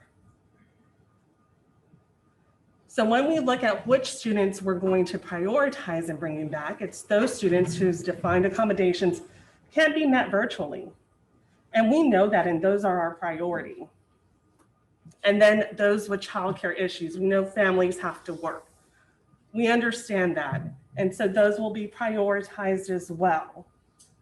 And if there are more requests than space available, then that will go into a lottery system. But again, our whole goal is to bring them back in the safest manner possible so we don't go back into the red. We don't want to get there. We want to continue to help prevent the spread of COVID-19. And eventually our goal is to get back to as close to normal as possible, as close to what was our old normal. And that's our goal. But again, we have to do that in a safe and methodical manner and not just dive into the green or the yellow zone or whatever it is, because ultimately, again, our job is to ensure the safety and health of our students first and foremost. So this area, we have phase 1, phase 2, phase 3, and phase 4. Phase 1 is green. That means we're pretty good. We have to meet all of the criteria on the right in order to be in the green, and we're in a pretty good spot. It doesn't mean we don't have any COVID-19 in our community, but it means we have minimal levels of COVID in our community. The moderate and control, the yellow, the moderate levels of COVID in our community, again, the metrics that we're looking at, which I explained to you, so we have to meet 2 of those. And something also to note is we do look for that 14-day flat or decreasing trend in the daily number of cases before moving on to the less restrictive zone. So then we have phase 3, severe and uncontrolled, and we have phase 4, the critical and uncontrolled levels. And you can see here in the critical and uncontrolled levels, we meet out of the 3 criteria listed, we meet 2 of those, but there's that positivity rate, which is a prioritized metric that we look at. Because again, that shows how widespread COVID-19 is in our community. The number of positive cases out of the total number of COVID lab tests done. So now I have a quick question on the Yes, ma'am. green. I saw those metrics, mental health is. Yes. So the metrics for the yellow, the orange, and the red, where do we get those metrics? So we based it off of the information that we have received from Metro Health, the community risk level, and the remote learning risk level. And we know that, we have to ensure that our students have more opportunity to return in a more phased-in manner and not be so stringent on that. And so we talked as a group and decided to come up with those color codes to ensure that we give opportunity when the time is right for our students to return. Did we at any point consult with any epidemiologists or scientists or specialist doctors or even with Metro Health? Yes, we did. We showed them the chart? We did not I mean, we showed them the metrics, I should say. Right. We did show them the metrics? Yes. And what was And we their talked about that. So their feedback was really that positivity rate is super important. So we need to get that below 10% in order to move on. We're at 11.3 today. Yes. So we could be at 10% money. Changes every week. It changes, it does. So I'm just saying that it's a possibility that we could be at 10%. Absolutely. 9.9 or whatever. It's not impossible. But it has to happen for 14 days according to that. Right. So yesterday, 11.3%. So we have to remember that that's just yesterday. So there hasn't been that established pattern. And thank you, that's a great point. Although it's been going down and down and down. Yesterday we had like less than 100. Right. cases. So And today I think we have 149, I believe. So Metro Health, their chart is way more restrictive and ours is much less restrictive.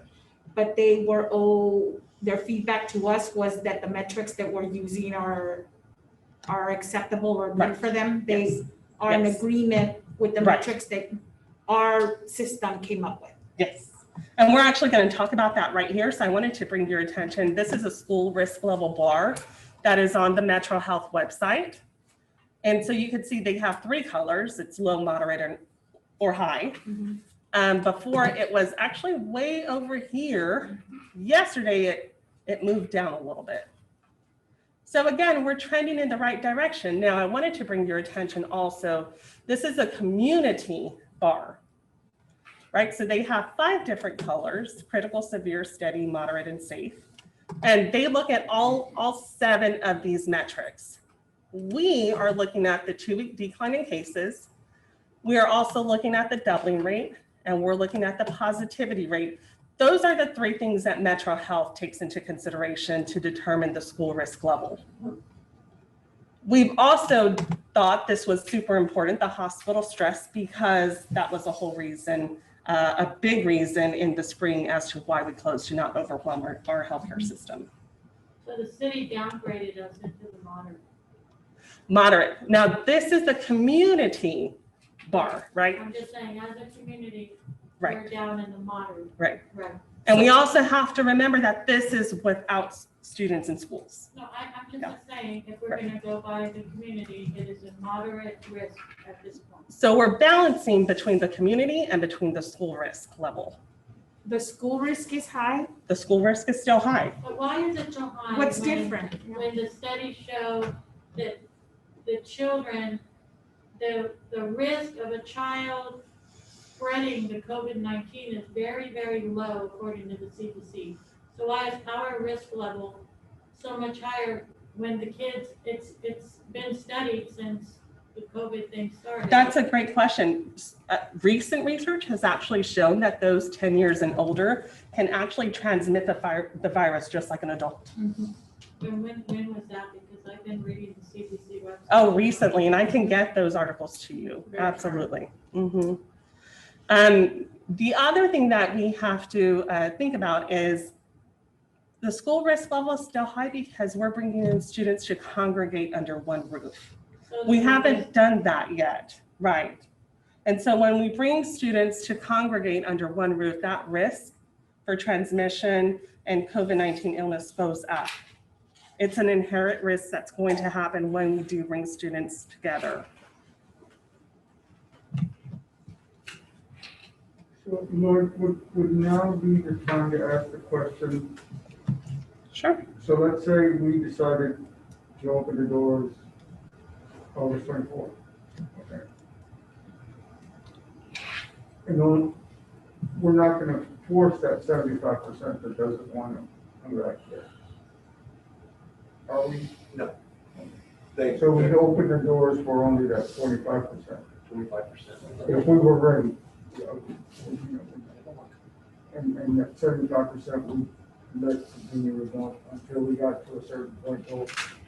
Or can we get to a certain point where we say, okay, everybody has to come back now?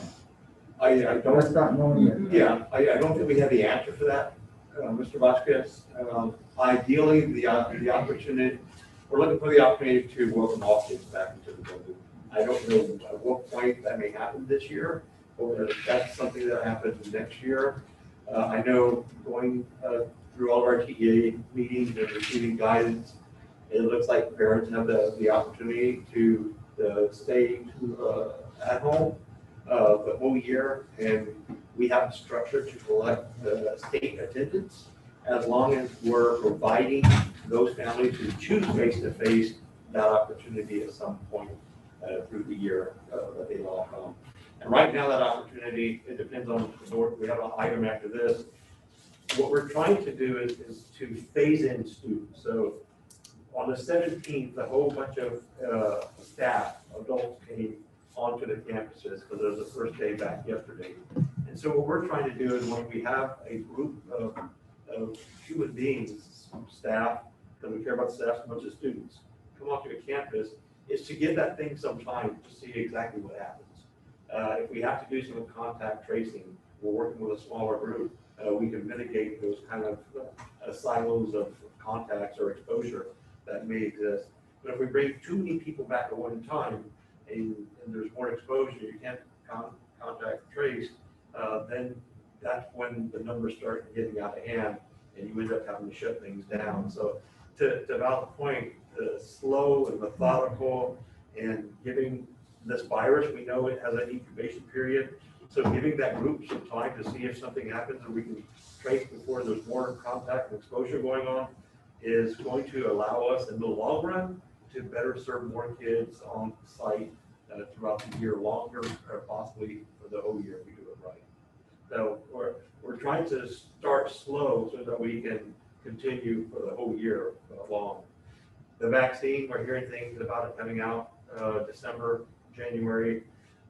It's not a cure-all, but it definitely is going to be another safeguard that's going to allow additional flexibilities in doing face-to-face things. But it's still going to take some time to get back. We're not trying to get back to where we were. We're trying to get back to our new normal. It's going to be different too. And so that's why we're presenting the kind of phase-in over time, and that's why we're asking for more time before we leave here. Doesn't that sound like it's a little fast and quick for a vaccine still? Yeah, I think they're removing kind of the normal, traditional kind of protocols, and if it works and the trials come back, we're just going to go ahead and put it out in the market. I mean, you're right. That's a decision and a conversation families are going to have too. What perspective they believe in that opportunity. Lloyd, just comment on what Sylvester says about starting on the 24th. So according to our information, let's say 20, I don't remember what it was, 24% of our parents want to send their children to school. And you're recommending that we close the doors to the school at least until September 8th. You're not giving those 20 whatever percent parents the option to send their kids to school on Monday.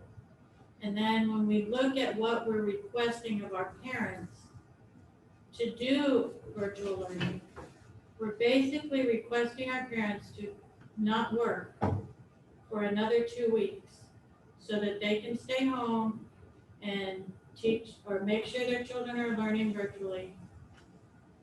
My concern with that is we already have a lot of parents that have been doing one income since March. That we don't have, the vast majority of our parents are not teachers. They're not people that have been getting paid since March. And I'm not knocking our teachers, I'm just saying, if we look at our community needs, we live in a very needy community. We have a lot of low income, we have issues that if as a parent, I'm saying, number one, my child, period, cannot learn. So like the lady that spoke earlier, she's my sister, everybody knows that. Luke has learned 0, and not for lack of trying with his teacher, Derek. He tries very hard, but Luke goes like this. And then Derek's calling like, hey, what happened to Luke? Well, Luke's done. Because Luke cannot learn that way because Luke has autism. So we're telling those parents that we're not even giving them the option to send their children to school, even if they want to drive them to school and not stress the transportation system. I don't see what 2 more weeks is going to buy us. I don't see the benefit of starting September 8th versus starting August 24th with such a small number of, I mean, what is 20% of our special ed population? It's, I mean, it's like 300 kids, and we have, 13, 14, 15 schools now that we could social distance them in. And some of the life skills, we probably would have 2 kids in that class. I mean, I appreciate all the work of the task force, but does anybody on that task force have a child with severe behavior issues or severe mental issues or severe learning disability? Does anyone on that task force have that? I mean, I don't know if they do or not, but unless you have it, you have no empathy. As much as we want to say we have empathy, nobody has empathy until you've lived it. Just like I don't have breast cancer in my family, so I can sympathize with somebody that has breast cancer, but I don't know what it's like, right? Just like we don't know what it's like to say, I mean, any of us, have we had to quit our jobs so that our children can learn? No, none of us here have had to quit our jobs. We have people ending FMLA, no money. What are we gonna do with those families? What is our tax base gonna happen? They're gonna lose their homes. We just cannot just look at it, and education has never, ever, ever been a blanket fix, ever. And now we're saying, you don't matter, you don't matter. And basically we're saying they don't matter because we're not taking their needs into consideration. We have some of our kids that have learned 0 since March, 0. As a matter of fact, they've gone backwards. Some of our parents are they have no hope. And now we're taking the next 2 weeks of hope away from them. I just don't. The CDC says children need to go back to school. So we cannot blanket. We cannot in good conscience say we're just going to decide this for everybody, period. When we have the option. The parents who don't want to send their kids to school, I respect that. But the parents that want to, they need to have the choice to send them on August 24th. Especially if special ed has a plan, which I know they do. We've got to look at it more individually than blanket. I can't look at the public in the eye and say we don't care about your kid, because that's what we're saying. Even though we don't want to, we're not looking at a solution for them. We're lumping them all in with all the other kids, and it's just not fair. Yeah, there's no doubt, everything you say is inaccurate, it's accurate. I can promise you, we've looked at this thing up and down, sideways, and the only thing we have to choose from are bad decisions. I mean, that's basically the only options we have. We want to finish school, and we don't want to have to close down. And so we're asking for some slow phase-in opportunity because we think that's going to provide our kids more school than if we rush to it and have to stop out. And yeah, it's gotta be tough for families.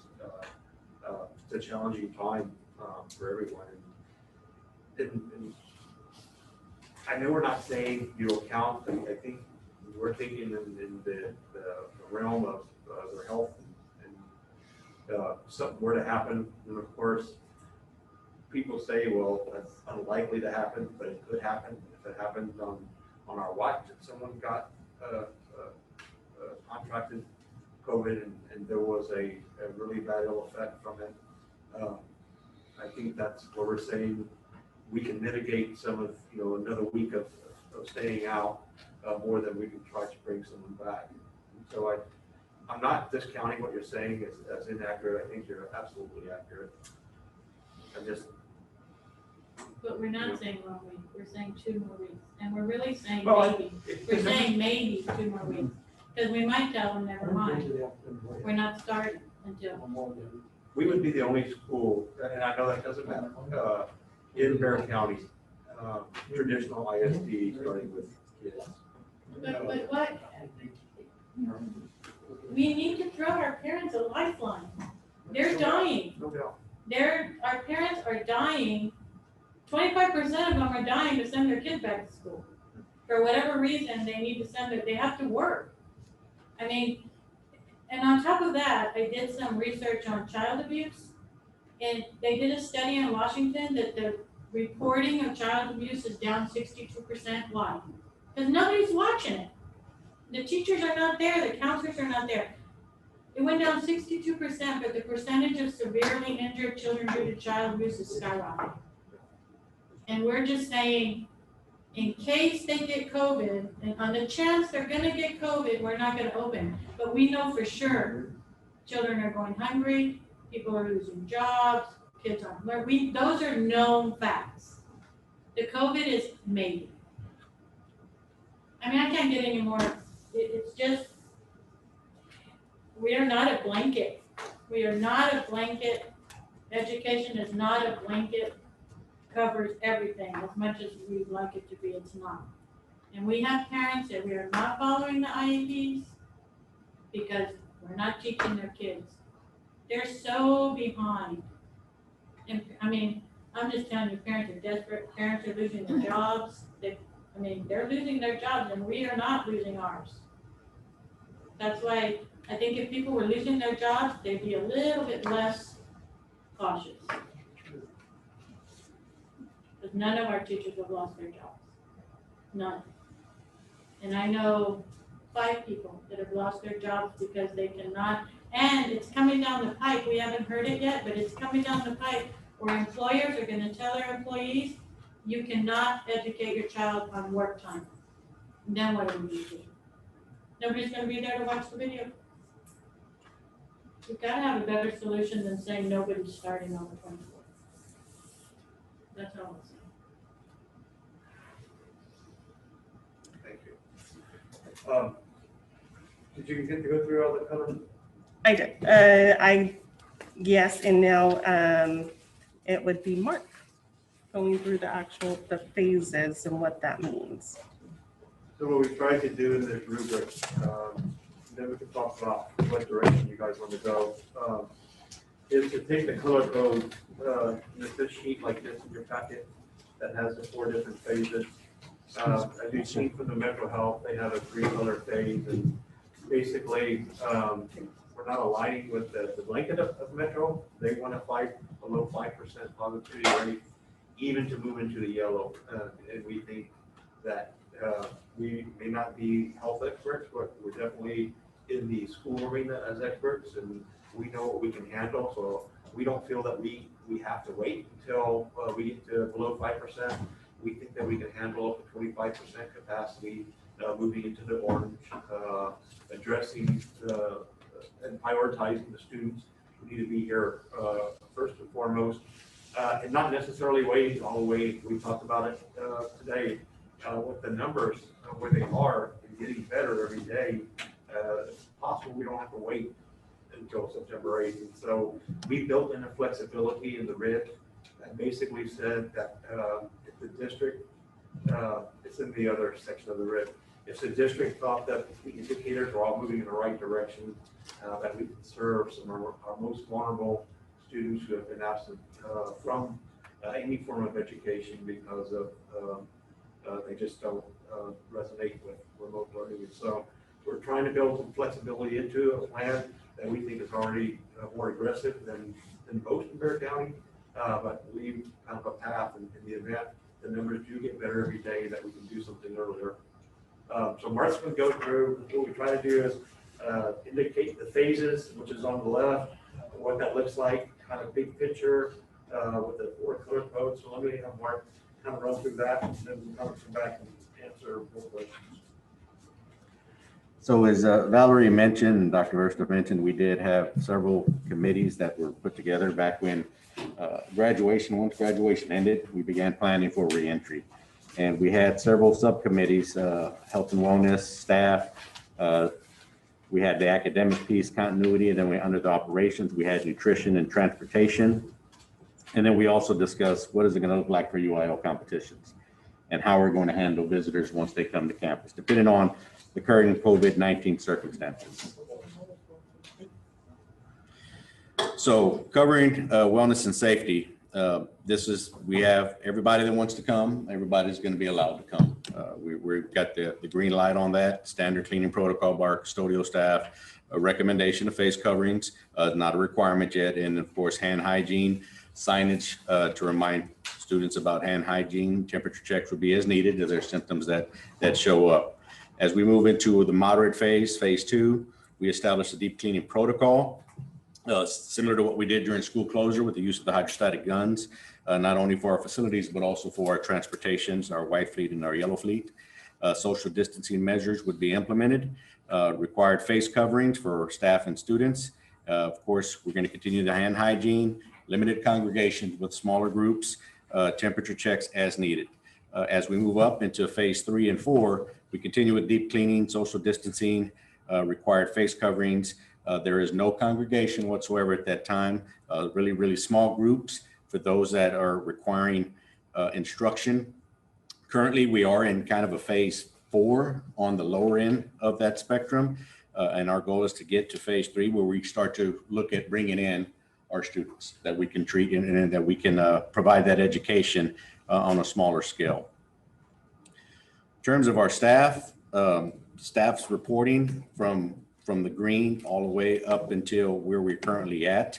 We're using staggered entries into our buildings, so we're not funneling everybody through one entrance point. So we are taking that into consideration, the safety of our staff. We're also requiring them to do self-screening. There's a self-screening app that we're using, so we know who's coming on campus. That's also going to help us with contact tracing. If we have an indication that a staff member is on campus, or myself as a district member, if I go to campus, I have to conduct that same health screening. They know I'm on there as well in case there's an event in which I start experiencing the symptoms. Academics, while we're in green, our low level phase 1, up to 100% of students choosing to receive on-campus learning can come in. Transportation will be provided for them as well. As we move into the moderate, we're moving up to, we're actually having decreased to 50% students at this time. The numbers that we looked at when we looked at social distancing measures as we get closer and closer to the red, currently where we're at, once we're cleared to bring in students, we still are going to implement the social distancing measures. We talked about it at our last board meeting.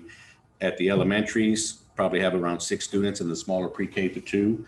As you get into the higher grade levels, around 12 desks can be socially distanced at the elementary level, 4th and 5th grade. And then as you get into middle school, you're looking at about 14 desks, high school 16 to 18, depending on the size of that. So we have really looked into the research on what's recommended for PPE as we bring in our students as well. So we're looking at the splash guards, we're looking at dividers for desks, we're looking at dividers for non-traditional, the kidney tables in the smaller groups, the lab tables in the high schools and middle schools for the science labs, and also our CTE classes that have the larger numbers as well. Academic wise, as we move into phase 3, we'll have up to 25%. That number continues to go down. And currently we are in phase 4. So we have all of our students currently on remote learning based on the metrics that Valerie presented on. Nutrition wise, we know that that's a huge need for our students. As you mentioned, Ms. Sadokin, we still have to continue to feed our students. A lot of our students do not have access to meals on a regular basis. So we are providing curbside meals at our campuses. Even as we get into phase 4, the last one, we will open up our satellite sites again in the neighborhoods for our more populated areas out there that are not located near an elementary or any of our other campuses. Transportation, as best practice, we are requiring masks for everybody that's going to be riding our buses. Sanitizer will be available on the buses for when students enter into the building. Regular cleaning of buses as we would after every tier run, and as we move along to phase 2 and 3, we will be implementing that same deep cleaning protocol as we've done with our facilities. As in phase 4, where we are now, no transportation will be provided until we see better metrics and data. One of the major questions that we actually had our own town hall for UIL. I know that was one of the major issues or major concerns, what's going to happen with competitions. So we're in full participation as long as we're still in our phase 1, where it's minimal levels.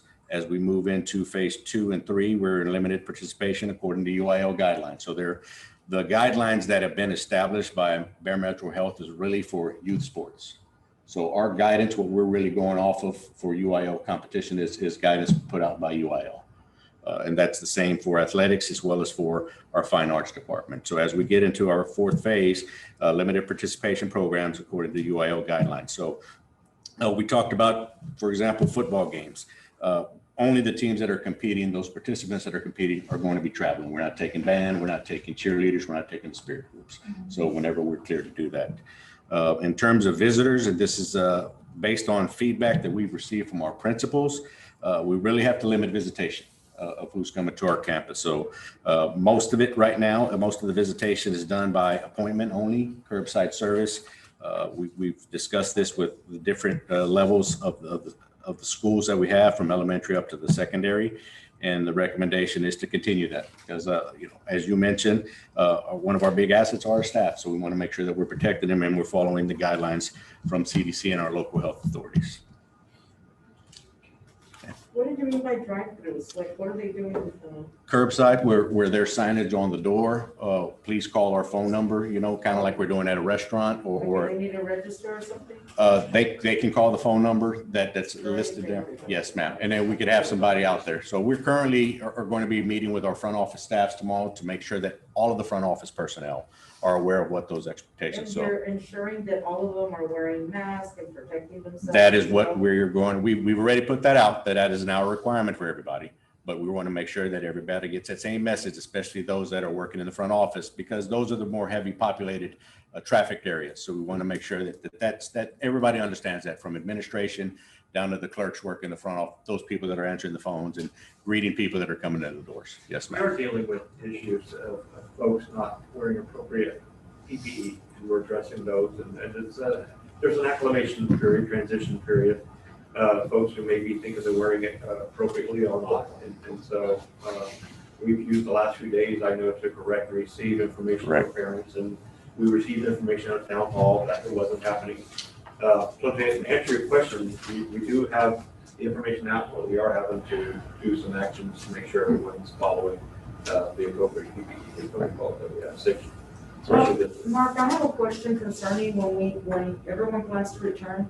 What are they going to do about rotations and lunches? Are kids going to go to the lunchroom? Are kids going to rotate and walk around to their other class? Or what are they going to do? It depends on the level of where the school's at. So Is the school going to have autonomy, the principal, to decide how they're going to do their own thing? That's, so everybody they will not be on a systemic type of depending on, guideline. go ahead, sir. Well, let me address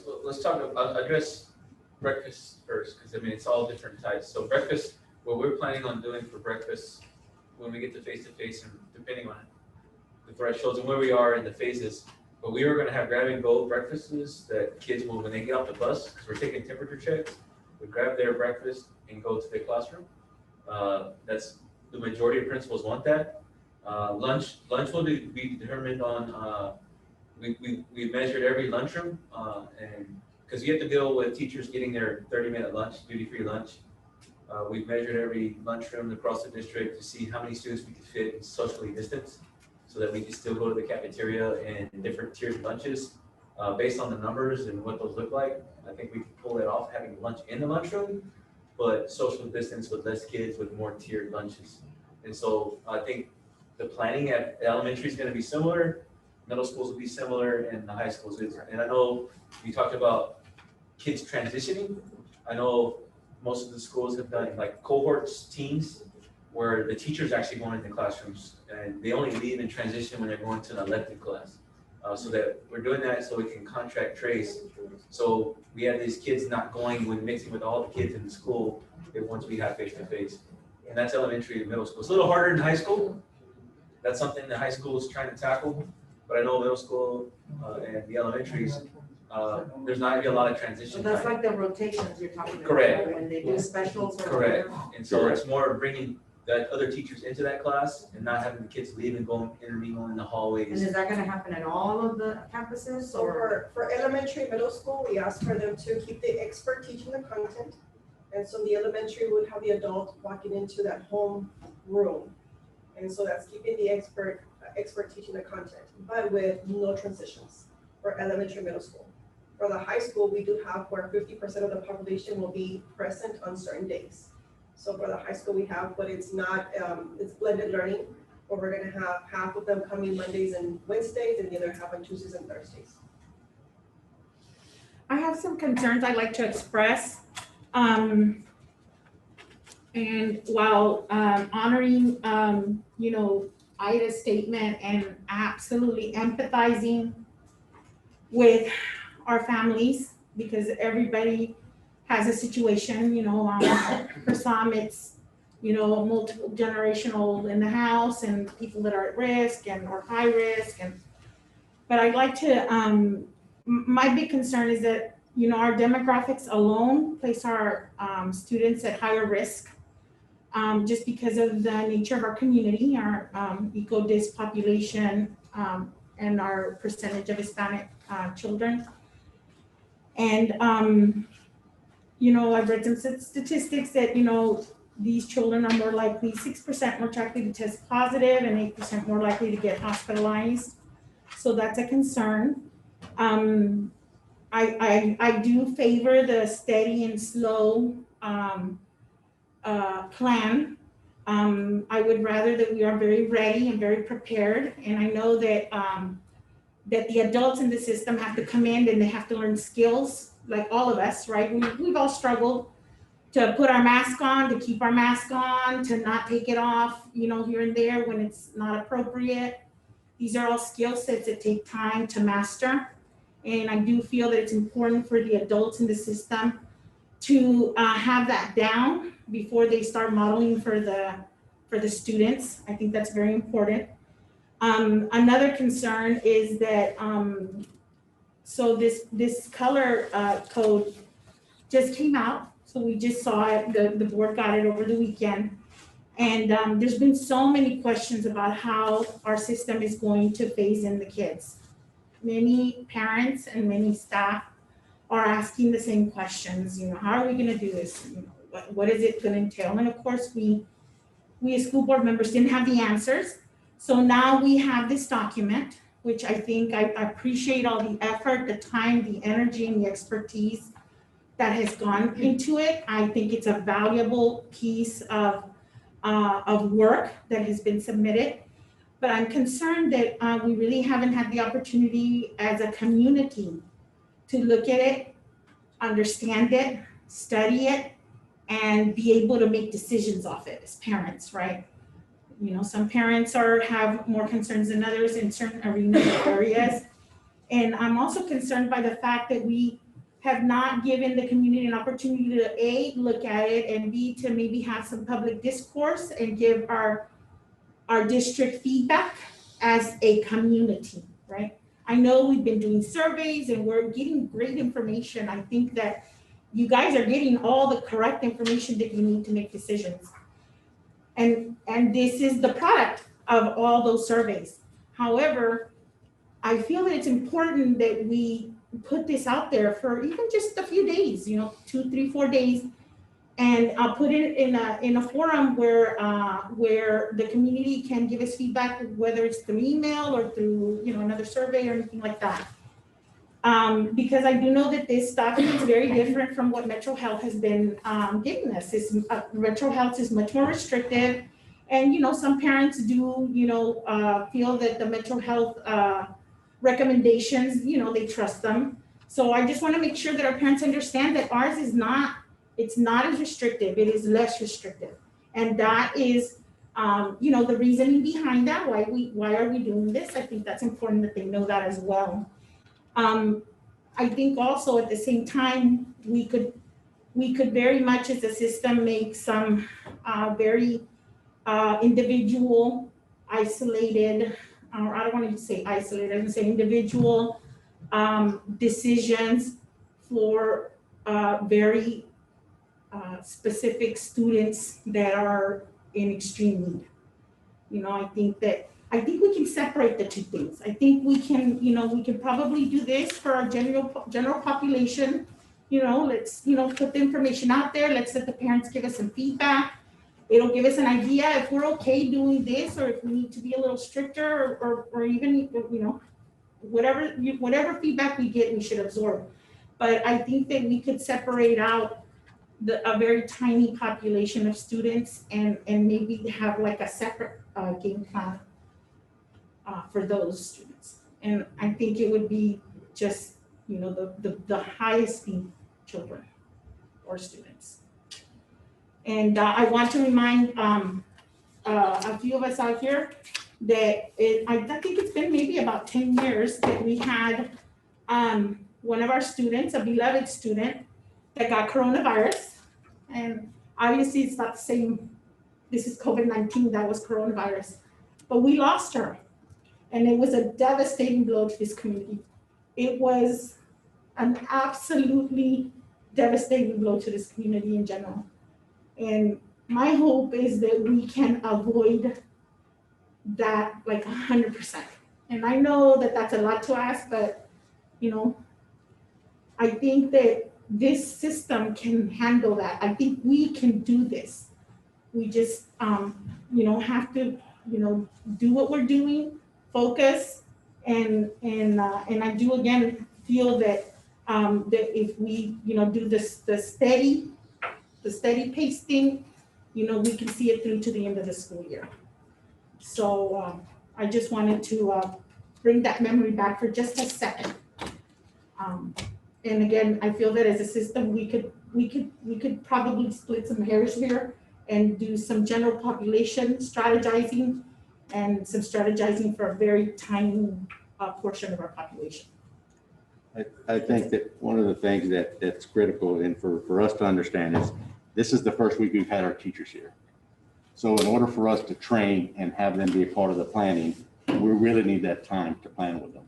I know that you mentioned that Dr. Hogan had a great plan going, but in order to effectively train that staff that are just now officially reporting this week, we need that additional time to make sure that we can support the students, because Dr. Hogan's not going to be able to be in these rooms. She's going to have to train these individuals.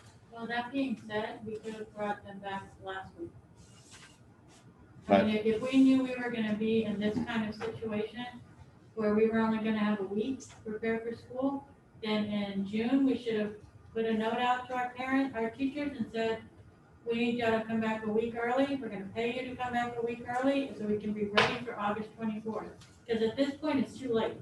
Oh, So we've known all along that we weren't gonna be ready for August 24th. Right?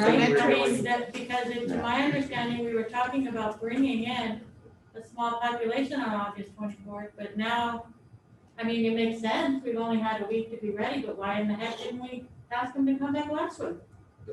I think in June, we were dealing with a whole different set of information. I know. Yeah. It It's so doesn't, fluid that we can't it's use that extremely fluid. excuse that they've only had a week. We could have mitigated that in July.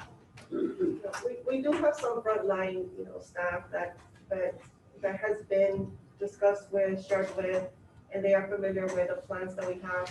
One of the first conversations was how are we gonna protect them as the staff members? And so we have discussed that. We have all the equipment necessary that the district has provided. And in addition to that, the special ed department has also provided some additional equipment in order to make sure that if the matrices and Metro Health and everything would cross appropriately, then we would be ready to provide the services.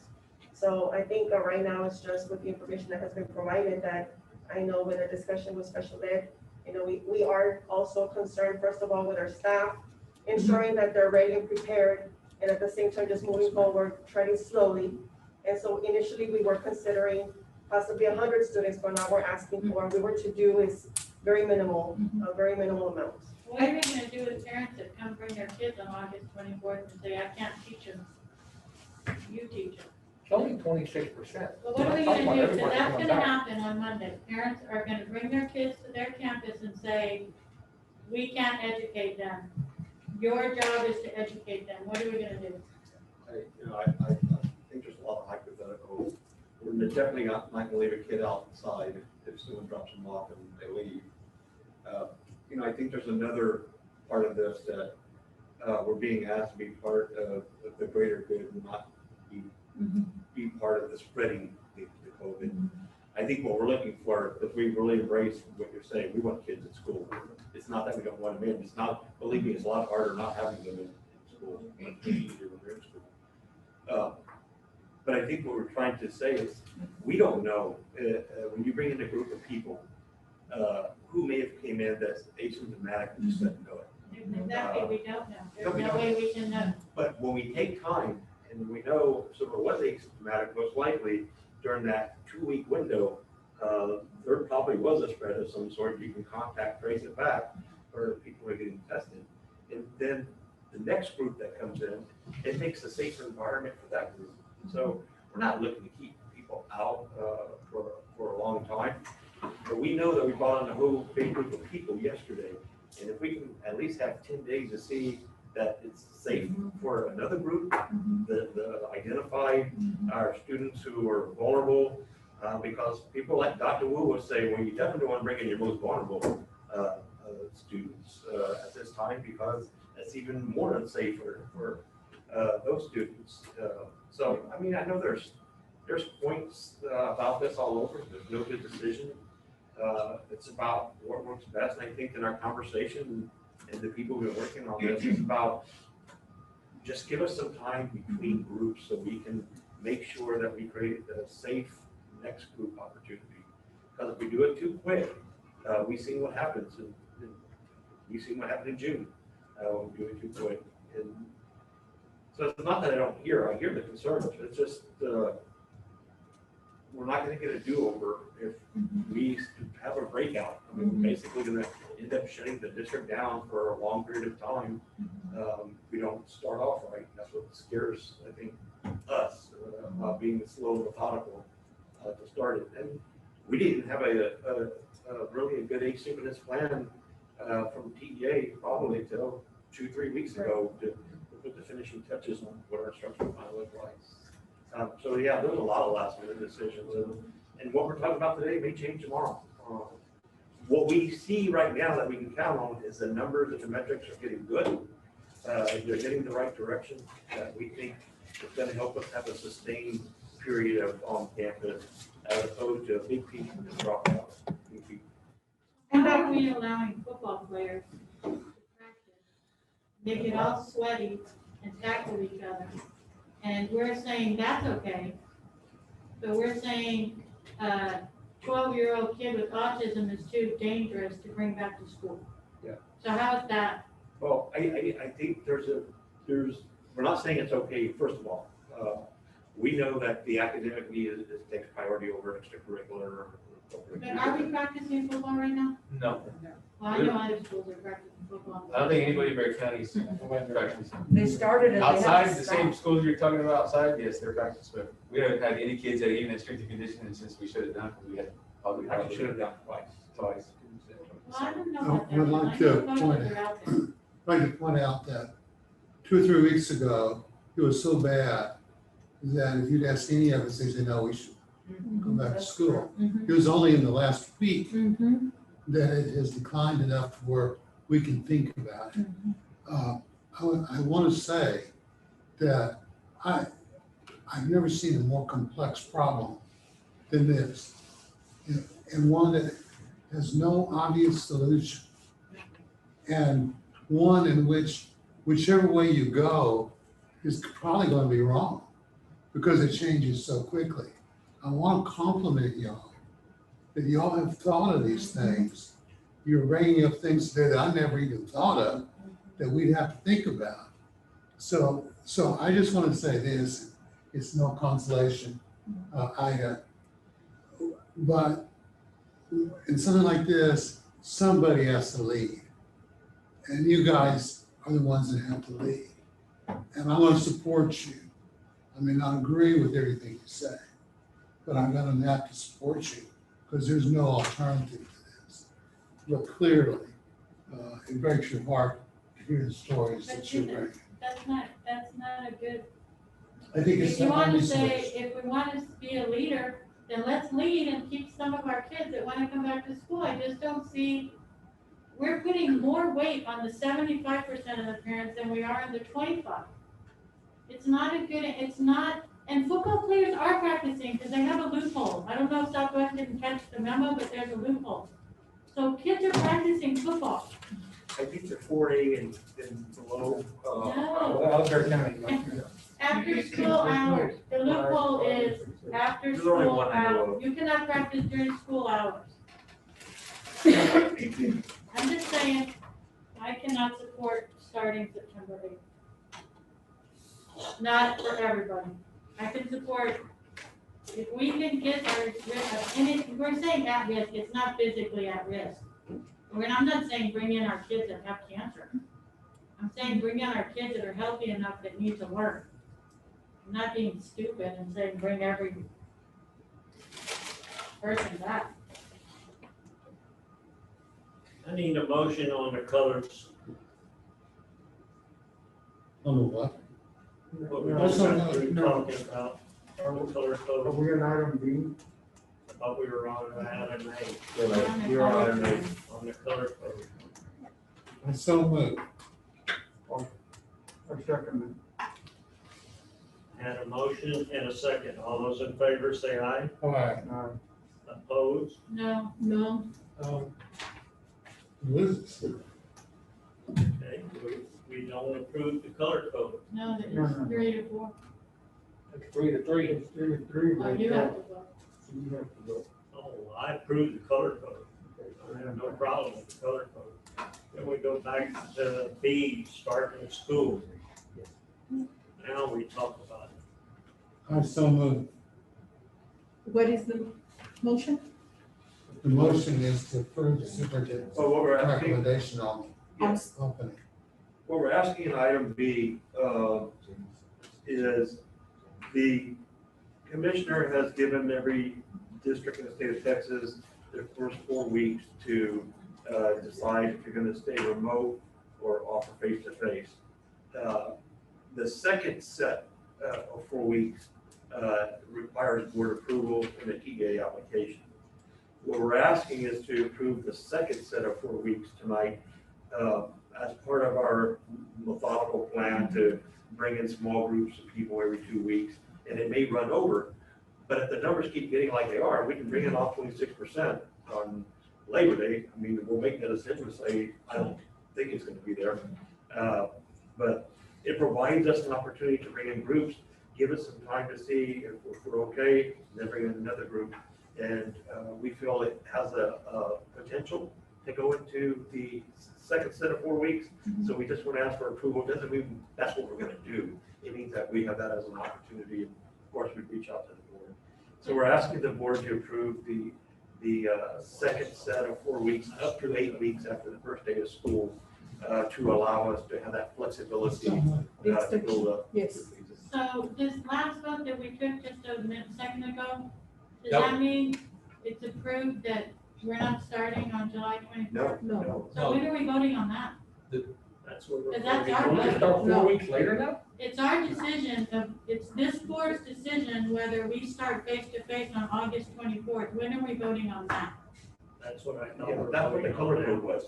Well, see, that was the color code. So we just voted a second ago The that phase we're in not plan. starting face-to-face on August 24th for anyone. Is that what we just voted? Correct. If those metrics align with that color code. That wasn't what I understood, but Okay. And then the second one is for the 4-week extension. Yes. Well, So we can start 4 weeks later now? You can start 4 weeks later. You start August 24th as the first day of school. So school is considered working remote or working face-to-face. TEA allows every district to take the first 4 weeks, but it's up to the school board if they want to approve the second set of 4 weeks to allow a phase-in plan over time. So what we approved was this color code that has metrics and said, if the metrics show that we're in red, then this will be the plan that we associate with in that red area. But we're going to look to bring our students back. It doesn't mean that we're 100% September the 8th is for everyone, because the metrics get better the first week, and we can bring in some of our most vulnerable students. Then we're gonna come back and say, hey, we'd like to bring in a group of our kids into these 2 campuses and see how that goes and kind of. so we can bring our kids back earlier if we want. Correct. It doesn't hold us to September 8th. But it will be for the majority, like 90% of our students, yes. so as a board, we just voted that we're not gonna start our special needs population on Monday. Correct. Well, that's a shame. Yeah, That's it is. I agree with that. That's very embarrassing. All right, what if we decide we want to bring them back the following week? Well, all this is the, I the understand. plan. I understand. It's the plan, but God, there's got to be some. Well, there's leniency in that plan. But there's no leniency for I August agree with the 24th. plan completely. But there's got to be a heart here somewhere. There's no heart, because we're saying 100% no face-to-face on August 24th. So 100%, the kids that we're giving them 2 more weeks of zero learning. That's what we've decided tonight. 2 more weeks of zero instruction for our autistic children, for our deaf children, for our blind children. We've decided that. Yeah. Based on fear. Yeah. Well, based on caution, I don't know. Well, caution and fear are the same thing.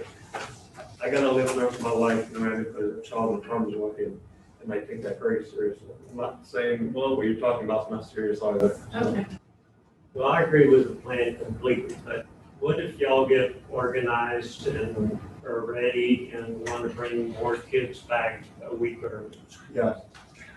I mean, you might That's a potential, but everything, it depends on the numbers that we're getting back Well, from. how long have your teachers been back? Yesterday. 1 day. 2 days? 2 days, yes, sir. Yeah, as of tonight, 2 days. How many days do you have to be back to be safe? 14? 10? The incubation period is, like I understand, 7 days. 14 days. It's 14 days. Well, what if we're starting the 8th? Why don't we need another 4 weeks? We don't have to have the 4 weeks. It doesn't matter, we can't even discuss it anymore, we already voted. You haven't voted on the No, second. we haven't voted on the second one either. Oh, but that, Brandon can explain that pretty well about what the extra 4 weeks are for. Yeah, the extra 4 weeks, so when you're dealing with face-to-face, the state has, when a parent chooses face-to-face, the state has given us the first 4 weeks to transition those students in. So that's what the phase-in plan, previous plan, is to phase those kids in. Well, the way we're looking at it in the metrics, it may take us more than 4 weeks to transition up. The 100% of those remote, those face-to-face kids that chose, we don't really want to bring them all back at the same time. So we want to be able to stage them to come in within that time period. And so this only allows us to get an additional 4 weeks. Doesn't mean we would use the whole 8 weeks, but if we wanted to phase in on the 8th, So you are gonna phase into 26%, and you're not gonna bring all 26% back at one time then? That's correct. You're gonna phase them in? Correct. Hey, can you tell me that none of your teachers, all your teachers are safe and don't have the virus? When? When? You can't. What day of the, after they've been here long enough? They're They're not gonna put the 26. What we can share. They're phasing them in. So we're at a place where we're requiring everybody to be back at work this week. We're putting in protocols. Valerie Maldonado and Will Baker have worked to put in some protocols for When what they needs to came in, happen. did you check everybody's temperature and go through all the procedures and all, and everybody was all right? The way that we're supposed to in our offices, yes, right? So when I walk in the morning, I walk in with a mask, I get my temperature checked, I check my questionnaire, and I go to work. So her employee did the same thing? That is what we understand to be happening. That is the protocol. Yes. So this B is, we're voting on, y'all are gonna phase in the 26% over a 4-week period. They're So we got- requesting. So, yeah, needed. So the 8th doesn't mean nothing. I thought they were all coming back 26% on the 8th. No, That's sir. all. Well, That's then, all. how many are coming back?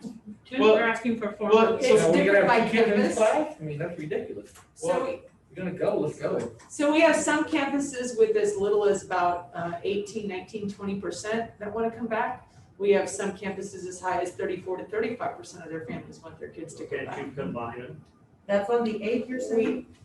You could, That's you could on open the up 8th, one yes. school in, geographical area. Well, 26% is like 3,000 kids, right? I know this is a hell of a problem, but I don't understand. I thought 26%. Well, Dr. Byron moved on the second one, on B. Yes. you moved Right. on the second one Yes. Yeah, already. he did move on. Yes. I seconded. All right, move on the second. All those in favor say aye. Aye. No, No. All right, passed. And moving on to the third page.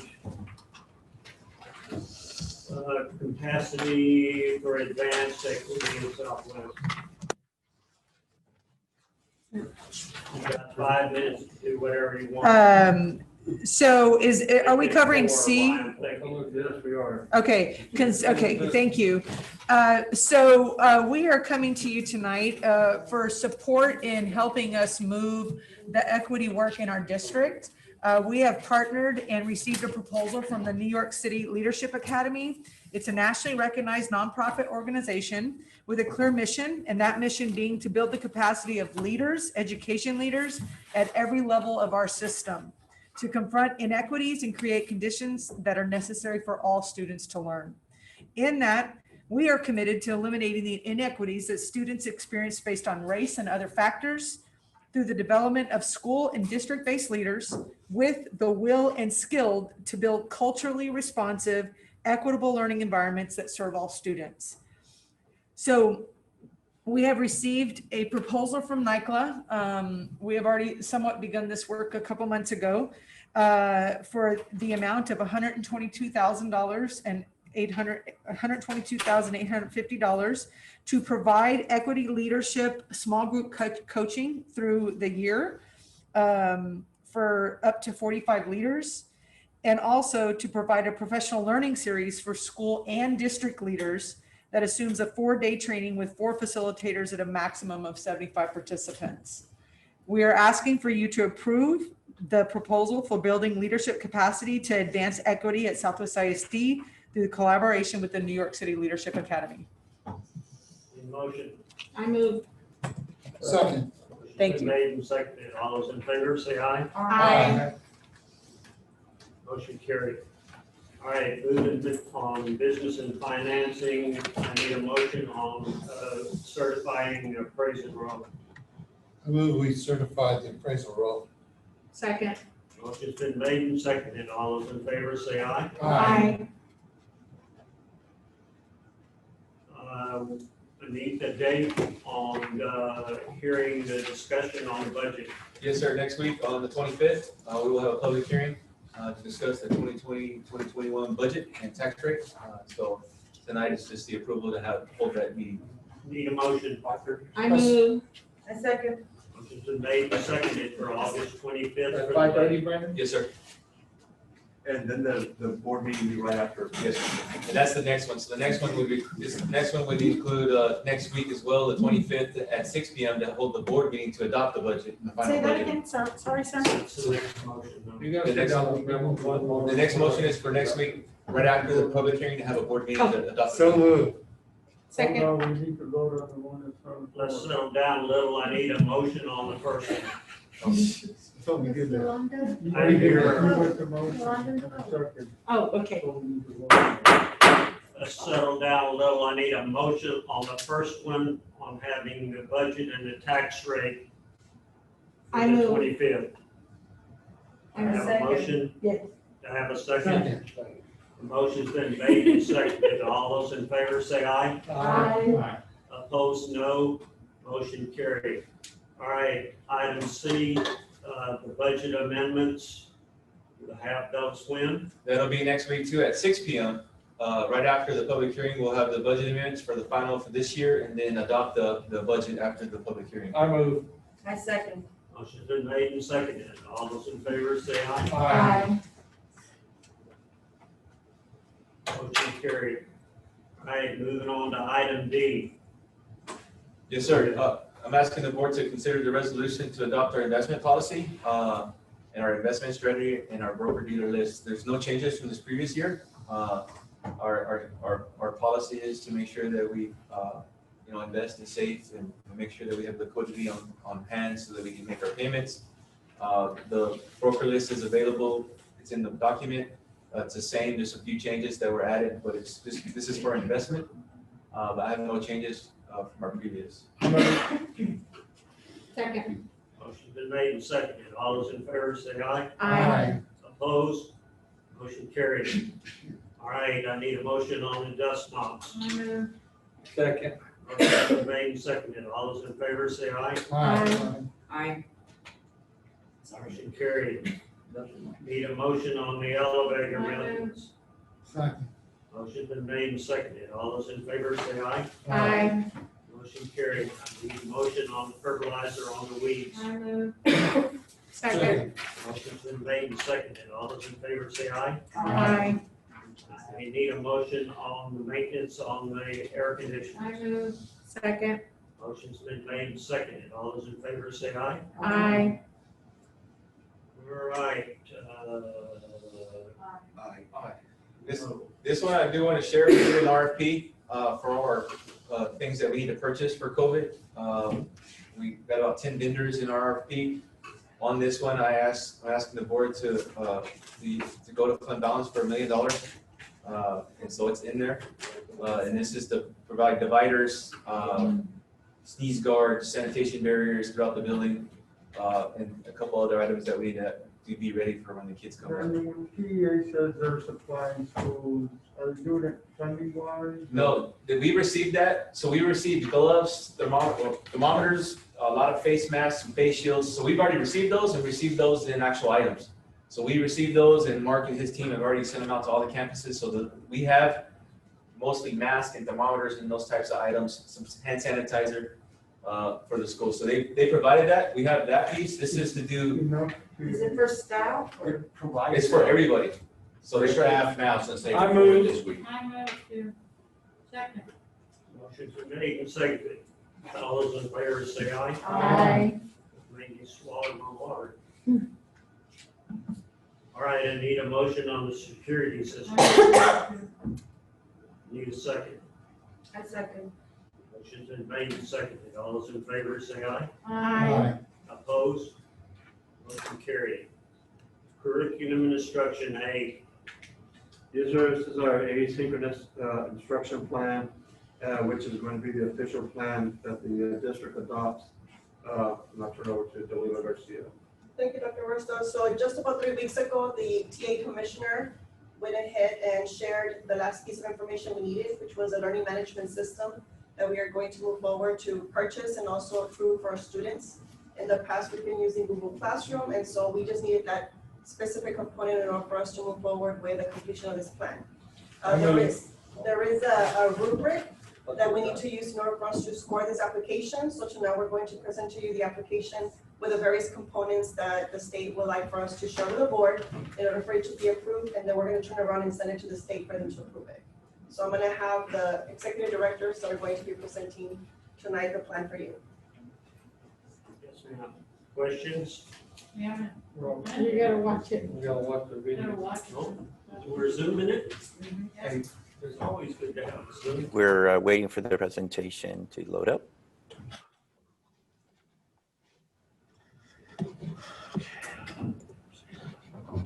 Excuse me.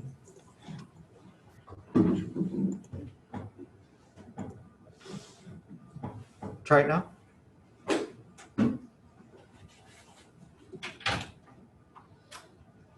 Try to share.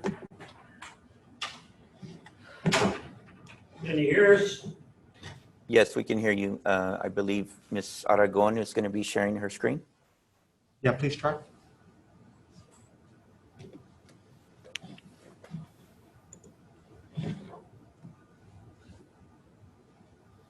Richard, can you all see the screen? I see your name on the screen. I don't see the actual PowerPoint. You may have to go select it.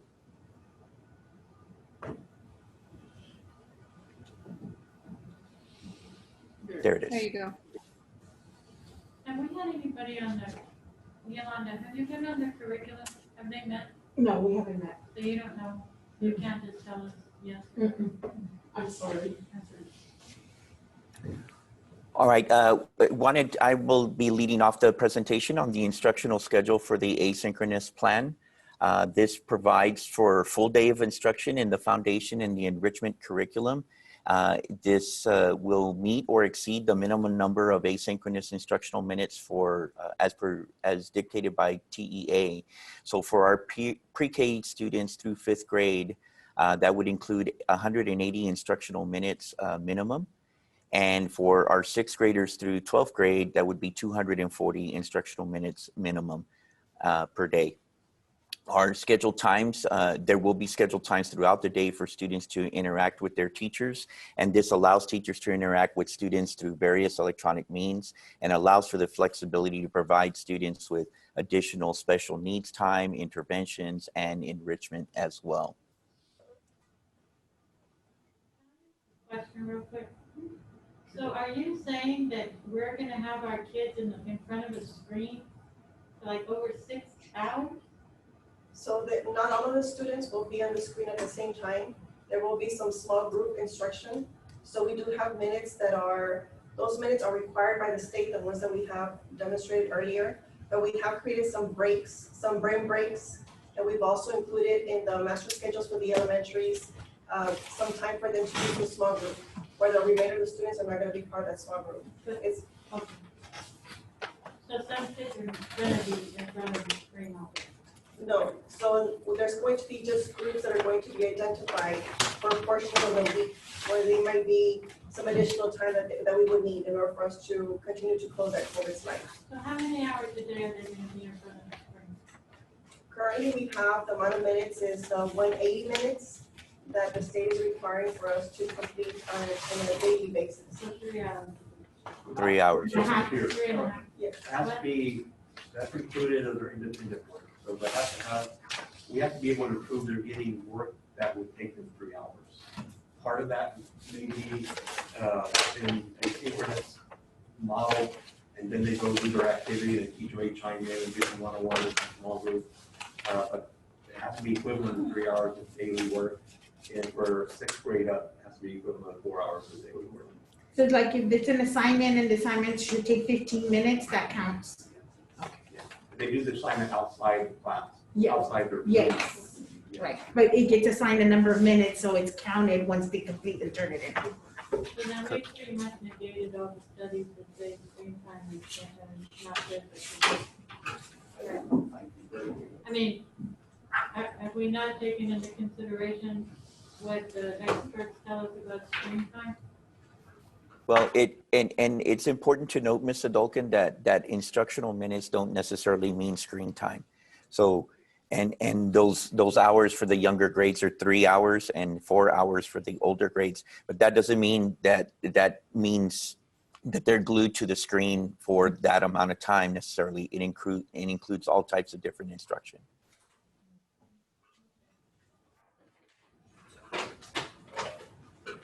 Earlier? Okay. Good evening, everyone. In regards to the asynchronous plan and the guidelines that we followed from TEA, we also had to ensure that we describe how our instructional materials were going to support our asynchronous environment, including how all students were going to have access to instructional materials. So as a district, we have created unit resource guides and instructional focus documents that are aligned to the TEKS and include district approved resources. The TEKS are spiraled throughout the year to ensure that the TEKS are revisited and taught multiple times through a spiraling format and differentiation, including all specials as well. District benchmarks and teacher created common assessments will be used to continuously monitor student progress and adjust the instruction accordingly, and continue the use of TC, MPC, and Lead Forward. Our instructional materials also have been included as resources within the district's curriculum guides. All students participating in asynchronous plans will have access to instructional materials online. Assessments have been included to align with the TEKS taught, and online resources include student assessments to track student progress. TEA has also provided beginning of year assessments that will be utilized to provide data for teacher analysis and planning. And all district created assessments will be designed and adapted for access and administration through online format. Teachers will also be using the district's essential milestone documents and routine assessment data to evaluate the academic progress for every student, and intentionally plan lessons in a logical sequence and to reinforce concepts and provide necessary interventions.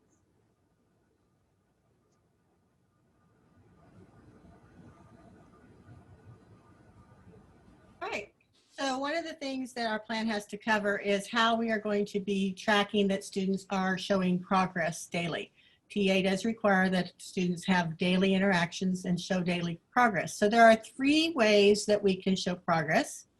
The student can show progress through the learning management system that they made that day, or they might be showing progress with some kind of teacher-student interaction. It could be a one-on-one situation, a small group, or it could be a whole group.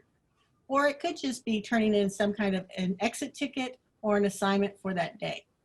And the teachers and the academic coaches and the multiliteracy classroom teachers will be using that data to make sure that all students are making progress and to tweak in the instruction and interventions for individual students to make sure that they all make progress.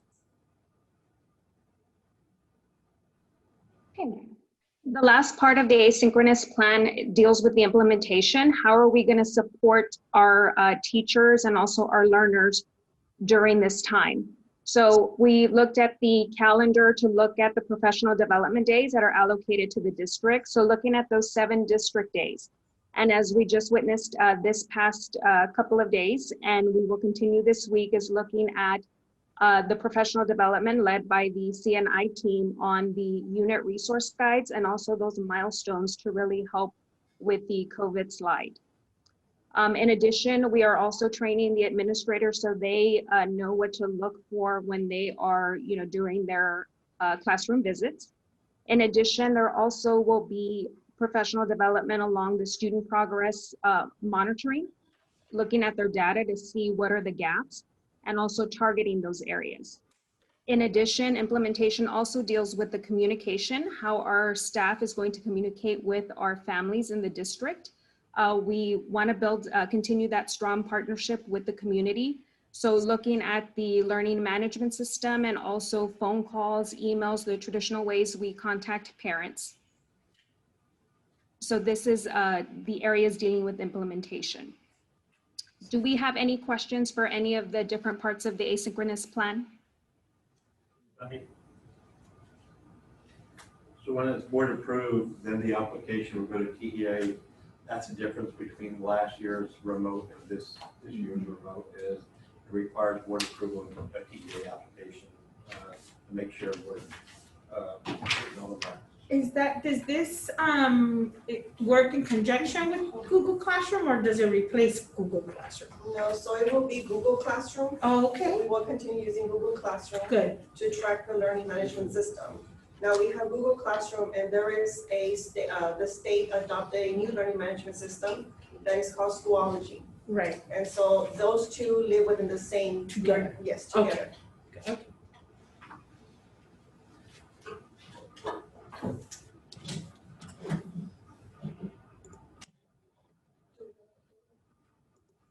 So that's an action item, Mr. President. We would need the board to approve the asynchronous I move. instruction plan. A second. Motion to made and seconded. All those in favor say aye. Aye. All right, item B. Is Amplify Education, I think that's a quick item. Yes, I'll have Mr. Rosas present on that. Hi, good evening again, everyone. And so this evening we have we're bringing to the board to consider the approval of Amplify Reading. Curriculum and Instruction is requesting the purchase of testing resources for K through second grades for all 11 elementary campuses, including site licenses for a differentiated learning program from Amplify Reading for kindergarten through 5th grade for all elementary students. The Texas Commissioner of Education periodically updates the approved screeners for literacy. This year, with new criteria measures under HB 3 that were set for universal screening at kindergarten through 3rd grade, through a collaborative effort with an elementary task force, which included principals, academic coaches, literacy coaches, CNI staff, and teachers, we were able to review all the commissioner-approved vendors and were evaluated for each grade level. The committee members determined that Amplify Reading and the M-Class platform would best serve the needs of Southwest ISD to replace iStation. So the total cost to implement M-Class screeners paired with the digital access to Amplify Reading for all K through 2nd grade students, licenses, supplemental materials, and training for teachers would be paid with SCE Campus District funds as they have been paid. The screener for K through 2nd is free across the state of Texas, but the online resources will be purchased annually. Any additional kids, licenses, or assessment products that will be purchased using SCE campus funds will not exceed $160,000 for the annual school year. And the recommendation is that the board approves purchases from Amplify Education for the 2021 school year at the cost of no greater than $160,000. Questions? Do the teachers like this better than I did? Relia, do we have teachers? I'm sorry, I didn't hear that. I'm sorry. We had teachers part of that literacy task force, correct? Yeah. Correct, yes, we did. We had principals, academic coaches, teachers, and CNI staff, and special populations.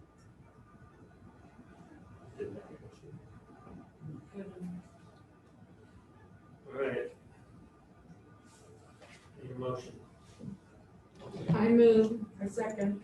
Motion been made and seconded. All those in favor say aye. Aye. Opposed, no. Motion carried. Roger, I got a question. You got pillows and sheets?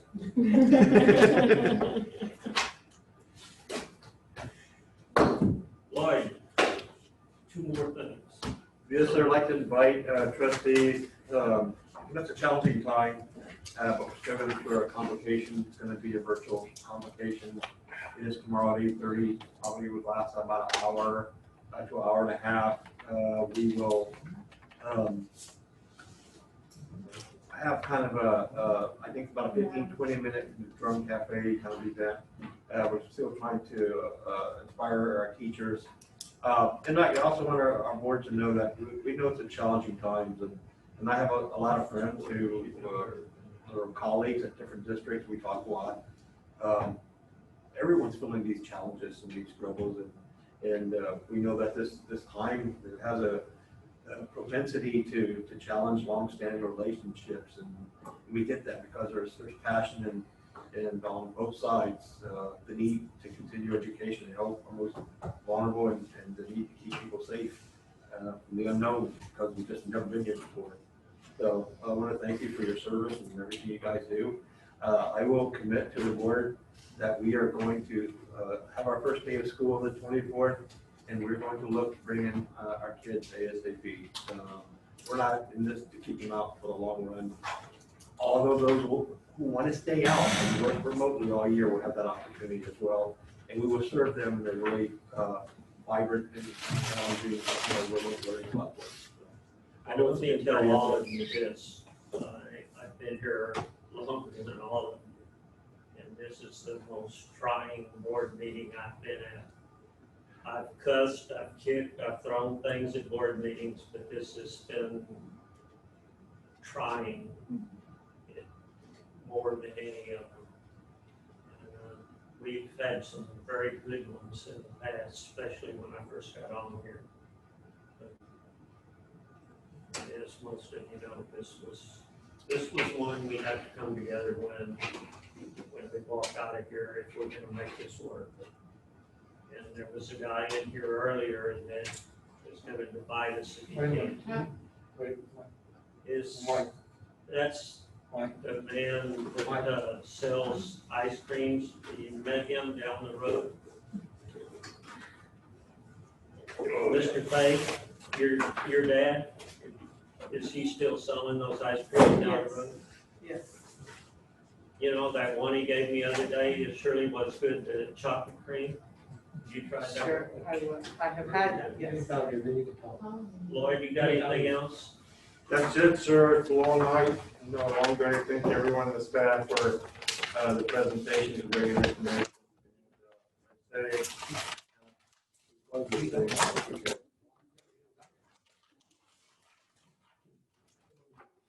All right, anything else?